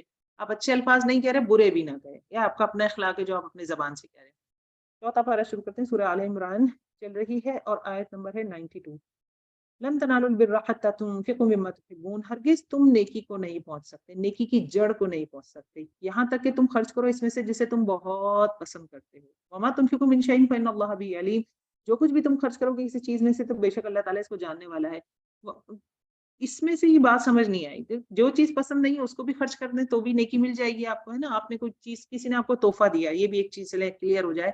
آپ کو کسی نے کوئی ہینڈ بیگ دے دیا، اب وہ ہینڈ بیگ آپ کو پتا ہے آپ اس طرح کا یوز ہی نہیں کرتی، وہ آپ 2-4 دفعہ شاید شوق میں لے جائیں گی، یا کلر آپ کو پسند نہیں ہے، آپ کی میچنگ میں نہیں ہے، کوئی بھی وجہ ہو سکتی ہے، تو آپ کیا کریں، وہ آپ کسی اور کو تحفہ دے دیں. ٹھیک ہے، دے سکتے ہیں، الاؤ ہے، یہ منع نہیں ہے. ہم ذرا گھبراتے ہیں اس طرح کے کام کیونکہ ہو سکتا ہے کسی اور کو پسند آئے، لیکن وہ سیم حرکت نہ کریں جو ہو سکتا ہے کسی اور نے کی ہو. کسی نے انجانے میں دے دیا، بات الگ ہے، اپنی پسند دے دیا، وہ ٹھیک ہے، وہ بندہ غلط نہیں ہے. لیکن آپ نے یہ حرکت نہیں کرنی کہ آپ نے بس کسی ایسے کو دے دیا، پتا ہے آپ کو اس کو نہیں پسند آئے گا، آپ نے اپنے سر پہ سے اتارا کہ دے دیں آپ اس کو. تو یہ جو ہے اس سے بڑے، اس سے بھی نیکی مل جائے گی کہ آپ کو جو چیز پسند نہیں ہے آپ نے کسی کو دے دی. لیکن جو چیز آپ کو پسند ہے، اس آیت میں وہ بات ہو رہی ہے مما تحبون، اس میں سے دو جو تمہیں بہت پسند ہے. تو یہاں پہ بر نہیں ہے، البر ہے، یعنی اسپیشل نیکی، نیکی کی جڑ، نیکی کی روح. اور یہ حقیقت ہے، جو صدقہ آپ کو ان چیزوں کو کر کے ملے گا جو آپ بہت پسند کرتے ہیں، اس کی فیلنگز الگ ہوتی ہے. بچا ہوا کھانا دینے کی فیلنگ الگ ہوتی ہے، لیکن خاص کر کے کھانا کسی دن تیار کرنا اسی نیت سے کہ میں نے تازہ پکا کے اور بہت مہنگا والا کھانا یا بہت محنت والا کھانا سب کو پہنچانا ہے، اس کی فیلنگ ہی الگ ہوگی آپ کی. ٹھیک ہے. تو مما تحبون، اس آیت کے بعد صحابہ کرام نے بہت، ایک اپنی لانڈی بہت پسند تھی، وہ آزاد کر دی. ایک کے پاس ایک باغ تھا جو بہت زبردست باغ تھا، انہوں نے وہ صدقہ کر دیا اللہ کی راہ میں. سب نے اپنی پسندیدہ چیزیں دینی شروع کی. کل الطعام کان حلا لبنی اسرائیل، سارے کے سارے کھانے بنی اسرائیل کے لیے حلال تھے. الا ما حرم اسرائیل علی نفسہ، مگر جو حرام کر لیا اسرائیل علیہ السلام نے، یعنی یعقوب علیہ السلام نے اپنے نفس پر. من قبل ان تنزل التوراۃ، اس سے پہلے کہ نازل کی گئی تورات. اصل میں یہ جو یہودی تھے اونٹ کا گوشت نہیں کھاتے تھے، وہ کہتے تھے کہ حضرت اسرائیل علیہ السلام نے اس کو یہ حرام ہے. جو حضرت یعقوب علیہ السلام تھے ان کو کوئی کہا جاتا ہے کہ بیماری تھی کوئی، تو انہوں نے اس وجہ سے اونٹ کے گوشت یا اونٹ کا دودھ، کوئی ایک اس میں روایت کے اس سے وہ پرہیز کرتے تھے، تو انہوں نے اپنے اوپر حرام ہی کر لی نا بعد میں یہ یہودیوں نے. قل فاتوا بالتورات، تو وہ کہتے ہیں کہ تورات لے کر آؤ، یعنی اللہ محمد صلی اللہ علیہ وسلم سے کہا جا رہا ہے ان سے کہو پھر تورات لے آؤ. وہ تو حضرت اس یعقوب علیہ السلام نے اس وجہ سے چھوڑی تھی، تو اگر تمہیں لگتا ہے ایسا ہے تو پھر جاؤ تورات لے آؤ، اگر تورات میں یہ حرام لکھی ہوئی ہے. فتلوها ان کنتم صادقین، پھر پڑھ کے سنا تو اگر یہ بات سچ ہے، یہ اونٹ کا گوشت یا اونٹ کا دودھ جو بھی ہے تم حرام کہہ رہے ہو، تو یعقوب علیہ السلام تو بہت پہلے آئے ہیں. وہ تو یہ ان کے والد یعقوب، حضرت اسحاق، پھر وہ حضرت یوسف، وہ تو اتنی پرانی بات ہے. تب تورات ہی نازل کب ہوئی تھی؟ حرام حلال کے کہاں سے قواعد آ جائیں گے، ضابطے آ جائیں گے؟ تو وہ ان کو اصل میں کہا جا رہا ہے یہ فمن افترا علی اللہ الکذب، تو جو کوئی گھڑ لے اللہ پر جھوٹ میں بعد ذالک، اولئک هم الظالمون، تو یہی وہ لوگ ہیں جو ظالم ہیں. قل صدق اللہ، کہہ دیجئے اللہ رب العزت نے سچ فرمایا. فتبعوا ملت ابراہیم حنیفہ، تو پیروی کرو ابراہیم کے طریقے کی جو یکسو تھے. وما کان من المشرکین، اور وہ مشرک نہ تھے. ان اول بیت وضع للناس، بے شک پہلا گھر بنایا گیا جو لوگوں کے لیے، للذی ببکہ، وہ مکہ میں ہے. مکہ کا پرانا نام بکہ ہے. مبارکم وہدی للعالمین، باعث مبارک ہے، ہدایت ہے تمام جہان والوں کے لیے. ٹھیک ہے. تو پہلا گھر جو عبادت کے لیے بنا گیا وہ مکہ، بعد میں پھر بیت المقدس وغیرہ کی بات آتی ہے. پہلا گھر مکہ میں بنایا گیا. مکہ جیسا ہی جو خانہ کعبہ ہے اوپر آسمانوں بھی ہے، بیت المعمور نام ہے اس کا، وہاں فرشتے طواف کرتے ہیں. اور نیچے مسلمانوں کے لیے مکہ شہر میں کعبۃ اللہ ہے جہاں انسان طواف کرتے ہیں. اور یہ بار بار تعمیر ہوا، فرشتوں نے بنایا، پھر ٹوٹ بھی گیا. یہ حتیٰ کہ محمد صلی اللہ علیہ وسلم کے زمانے میں بھی اس کی تعمیر ہوئی. تو اس کے 2 دروازے تھے بیسیکلی. اب تو ایک ہے 2 دروازے تھے, ایک دخول کا ایک خروج کا. جو حتیم کا حصہ ہے یہ بھی اس میں شامل تھا. تو یہ ریکٹینگل نہیں تھا, اسکوائر نہیں تھا, جیسے آگے سے گول ٹائپ گھما ہوا تھا. پھر بعد میں اس کی روایت ملتی ہے کہ کنسٹرکشن جب کروائی گئی ٹوٹ گیا, سیلاب کی وجہ سے غالباً ٹوٹ گیا تھا. قریش کے دور میں کسی زمانے میں کنسٹرکشن کروائی گئی تو حلال کمائی کم پڑ گئی, تو انہوں نے بس ایک چھوٹا حصہ بنا کے وہ آدھی دیواری چھوڑ دی. روایات ہیں اس کی, اور مجھے ایسا لگتا ہے اس کی انفارمیشن آپ لوگوں کے پاس ہوگی انشاءاللہ. فیہ آیات بینات, اس میں روشن نشانی ہے. کس میں؟ کعبۃ اللہ میں. مقام ابراہیم, کون سی روشن نشانی ہے؟ مقام ابراہیم میں. ومن دخل کان آمینہ. ایک منٹ, مکہ کے اندر آیات ہیں, نشانیاں ہیں. اور کون سی نشانی؟ ایک تو کعبۃ اللہ ہو گئی, اور ساتھ میں کیا ہے؟ مقام ابراہیم ہے. ومن دخل کان آمینہ, اور جو کوئی اس میں داخل ہو گیا امن والا ہو گیا. ٹھیک ہے, آپ نے دیکھا ہی ہوگا مسجد حرام میں داخل ہو کے ایک امن سا آ جاتا ہے, ایک سکون آ جاتا ہے. بھاگم بھاگ عمرے کے لیے, یا جو لوگ حج کے لیے جا رہے ہیں انہیں پتا ہے ایسی ایک طوفان مچا ہوتا ہے تیاری کا, پریشانی, ایئرپورٹ پہ اترے اور جیسے ہی آپ مسجد میں داخل ہوتے ہیں حرم میں, ٹیکسی سے اترے, آپ چلے پیدل, اور جیسے ہی حرم کے شہر میں آپ نے پاؤں رکھا, آپ محسوس کیجیے گا, آپ کو ایسا لگتا ہے سارے بوجھ اتر گئے. ٹھیک ہے نا, اللہ یہ کہ آپ کو جگہ کی پریشانی ہو کہ مجھے اندر مسلح پہ جگہ مل جائے, لیکن اگر آپ کے دل میں جگہ کی کوئی ٹینشن نہ ہوا, آپ کو پتا کہ مجھے جہاں جگہ مل جائے گی میں نماز پڑھ لوں گی, تو آپ دیکھیے ایسا سکون آتا ہے دل. وَلِلَّهِ عَلَى النَّاسِ حِجُّ الْبَيْتِ, اور اللہ کے لیے ہی ہے لوگوں پر کہ وہ اللہ کے گھر کا حج کرے. یہ ہم پیچھے دیکھ چکے ہیں کہ حج اور عمرہ کس لیے ہونا چاہیے؟ صرف اللہ کے لیے. من استطاع الیہ سبیلا, جو کوئی استطاعت رکھتا ہو اس کی طرف راستے کی. تو حج کے لیے کیوں مینشن ہو رہا ہے؟ اس لیے کہ حج جب کریں نا تو بس اللہ کی نیت ہو. اکثر یہ بڑی عبادت ہے, اصل میں نماز بھی اللہ کے لیے ہو, روزہ بھی اللہ کے لیے ہو, سبھی اللہ کے لیے عبادت ہے. اس کے لیے کیا ہے, یہ باقاعدہ ایک سفر ہے, اور پھر آپ تیاری کرتے ہیں, زندگی میں ایک دفعہ ہوتا ہے. تو عمرہ بھی اس میں شامل ہے, حج اور عمرہ اللہ کے لیے کریں. تو اس میں ریاکاری کے امکانات زیادہ ہیں, تو مینشن کیا گیا ہے کہ اللہ کے لیے کریں. ومن کفر, اور جو کفر کرے گا, یعنی جو حج کا ارادہ نہ کرے اگرچہ اس پہ حج فرض ہو چکا ہے, پہلی مرادی. دوسری, جو اللہ کا گھر نہ مانے, دونوں مراد ہے. فَإِنَّ اللَّهَ غَنِيٌّ عَنِ الْعَالَمِينَ, تو بے شک اللہ تعالیٰ بے وقت پرواہ ہے جہان والوں سے. اچھا, اب اس میں من استطاع الیہ سبیلا, جو کوئی استطاعت رکھنے کی طرف, اس سے مراد یہ کہ آپ پر حج ہو چکا ہے فرض. ٹھیک ہے, اس کو دیکھنا ہے کہ آپ پر حج فرض ہو چکا ہے. اب اگر آپ نے مجھ میں کسی پر حج فرض ہو چکا ہے اور اس کے بعد وہ حج نہیں کر رہا, وہ انتظار میں ہے, تو تھوڑا سا اس کو خیال, اس کا لحاظ کریں کہ آپ کو یہ نہیں کرنا. آپ پہ اگر حج ہو چکا ہے فرض, تو پھر آپ نے اس کی تیاری کرنی ہے. چاہے آپ کوئی 20-25 سال کی لڑکی ہی ہیں اور آپ کے پاس سونا رکھا ہوا ہے, مثال کے طور پر آپ کے پاس اتنا پیسہ ہے کہ آپ حج, آپ بالغ ہیں, آپ عاقل ہیں, آپ کے پاس محرم اویلیبل ہے, آپ تو محرم کی بھی پابندی نہیں ہے, وہ کہتے ہیں گروپ میں آپ حج کر سکتے ہیں. کیونکہ پہلے ٹریول اس طرح کا ہوتا تھا کہ بڑی کنڈیشن ہوتی تھی. ایک رائے ہے, ایک رائے تو ابھی اسی جگہ پہ کہ حج اور عمرے کے لیے محرم لازم, اور وہ کہتے ہیں سفر کرے. اگر وہ آپ کو حرم چھوڑ کر چلا جاتا ہے, جیسے آپ کو مکہ میں اس نے مسجد میں ڈراپ کیا یا ہوٹل میں ڈراپ کیا, اور آپ عمرہ کر رہی ہیں اور وہ کہیں آس پاس کہیں چلا گیا, تو ٹھیک ہے, بغیر ان کے بغیر عمرہ کر سکتے ہیں. لیکن سفر میں جو ہے نا پابندی زیادہ ہے. عاقل ہیں, بالغ ہیں, آپ کے پاس پیسے, تو حج کے لیے کوشش کریں, اس کو ڈھیل نہ دیں, اس کو چھوڑے نہیں, پلیز اسے چھوڑے نہیں. ہمارے پاکستان انڈیا میں کلچر یہ کہ جب بوڑھے ہو جاتے ہیں نا, چلنے کی بھی استطاعت نہیں رہتی, تو ہمیں حج کا خیال آتا ہے, ہم کہتے ہیں اب ہم حج کر لیں. اور اس وقت حج کا پھر کیا مزہ ہوتا ہوگا, میں یہ سوچ, آپ حج پر جا کے دیکھیں, یہ فلپینوز اور انڈونیشینز, آپ ان کو دیکھیں, جوان جوان آئے ہوئے, اتنے اچھے, اور عام طور پر کپلز ہوتے ہیں, مرد اور عورت ہوں گے ساتھ, آپ کو پتہ چل رہا ہوتا ہے میاں بیوی. پاکستان اسپیشلی پنجاب سائڈ میں آپ دیکھیں تو لوگوں میں زیادہ ہے اس کا حج وغیرہ کرنے کا شہروں کے مقابلے میں. آپ دیکھیں بوڑھے بوڑھے لوگ آئیں گے, بوڑھا بوڑھی ہوں گے, ایک دوسرے کا ہاتھ پکڑ کے کر رہے ہوں گے, ماشاءاللہ وہ بھی اچھے لگتے ہیں. اللہ نے ہر ایک کے لیے رکھا ہے, اس کا اپنا مزہ ہے, لیکن بہرحال جوانی میں حج کریں. ومن کفر, تو جو کوئی کفر کرے, فإن اللہ غنی عن العالمین, تو بے شک اللہ رب العالمین والوں سے غنی ہے. قل یا اہل الکتاب, کہہ دیجئے اہل کتاب, لما کتاب ہے, لما تکفرون بآیات اللہ, تم اللہ کی آیات کا کیوں کفر کرتے ہو, واللہ شہید علی ما تعملون, اور اللہ گواہ ہے اس پر جو تم عمل کرتے ہو. قل یا اہل الکتاب, کہہ دیجئے کہ اہل کتاب, لما تصدون عن سبیل اللہ, تم اللہ کے راستے سے کیوں روکتے ہو. من آمن تبغون عوجا, جو کوئی ایمان لے آئے اور تم ٹیڑھ یا کجی تلاش کرتے ہو اللہ کے راستے میں, وانتم شہداء, جبکہ تم تو گواہ ہو. اب آپ سمجھ گئے ہوں گے گواہ کیوں ہو. وما اللہ بغافل عما تعملون, اور اللہ تمہارے اس عمل سے جو تم کرتے ہو غافل نہیں ہے. یا ایھا الذین آمنوا ان تطیعوا فریقا من الذین اوتوا الکتاب, اے وہ لوگ جو ایمان لائے ہو, اگر تم اطاعت کرو گی ایک گروہ کی, خاص کر یہودی, مدینے کے یہودیوں کی بات ہو رہی ہے, من الذین اوتوا الکتاب, ان لوگوں میں سے جو دیے گئے کتاب, یردوکم بعد ایمانکم کافرین, تو وہ تم کو پھیر دیں گے تمہارے ایمان سے کافر بنا کر. وکیف تکفرون, اور مسلمانوں کو کہا جا رہا ہے تم کس طرح کفر کر سکتے ہو. وانتم تتلی علیکم آیات اللہ, تم پر تو اللہ کی آیات پڑھی جاتی ہیں. وفیکم رسول, اور تمہارے درمیان محمد صلی اللہ علیہ وسلم موجود ہے, اس کا رسول موجود ہے. ومن یعتصم باللہ فقد ہدی الی صراط مستقیم, تو جو کوئی مضبوطی سے پکڑ لے گا اللہ کو تو تحقیق وہ سیدھے راستے کی طرف ہدایت دے دیا گیا. اب ہم کیا کر سکتے ہیں اس سے مراد یہ ہے کہ ہم قرآن کو مضبوطی سے تھام کے رکھیں. ٹھیک ہے نا, اصل چیز یہ ہے کہ قرآن کو تھام کے رکھیں. جو اللہ کو تھام لے گا نہیں, قرآن کو جو تھام لے گا سیدھے راستے پہ بھٹکے گا نہیں. یا ایھا الذین آمنوا, ہے وہ لوگوں جو ایمان لائے ہو, اتقوا اللہ, اللہ سے ڈرو. تو کیا ڈرتے نہیں تھے, مراد ہے عملی طور پر ڈرنا. ٹھیک ہے, ہمارا ڈرنا وقتی نہ ہو.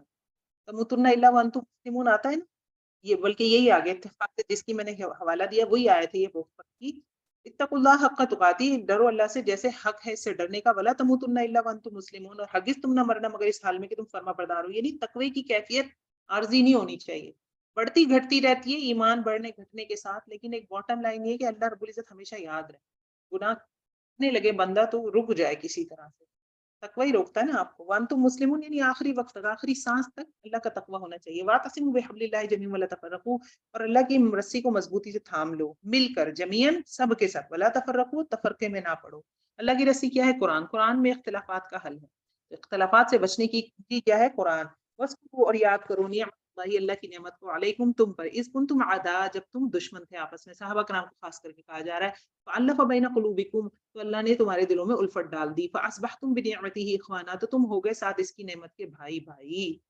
تو ایسے یہ پہلے کتنی جنگ جدال ہوتے تھے, بعد میں بھی ہوتے رہے, لیکن وہ ان کی کیفیت ہی بدل گئی. وکنتم علی شفا حفرۃ, اور تم آگ کے کنارے پہ تھے, من النار, آگ میں سے. فانقذکم منہا, تو اس نے بچا لیا تم کو اس سے. کفر کیا ہے, آگ کا کنارہ ہے نا, مرتے ہی جہنم. ایسے ہی ہے نا جو ہمیں یہاں قرآن سے پتہ چل رہا ہے. باقی اللہ جانتا ہے کون جنتی ہے اور کون جہنم.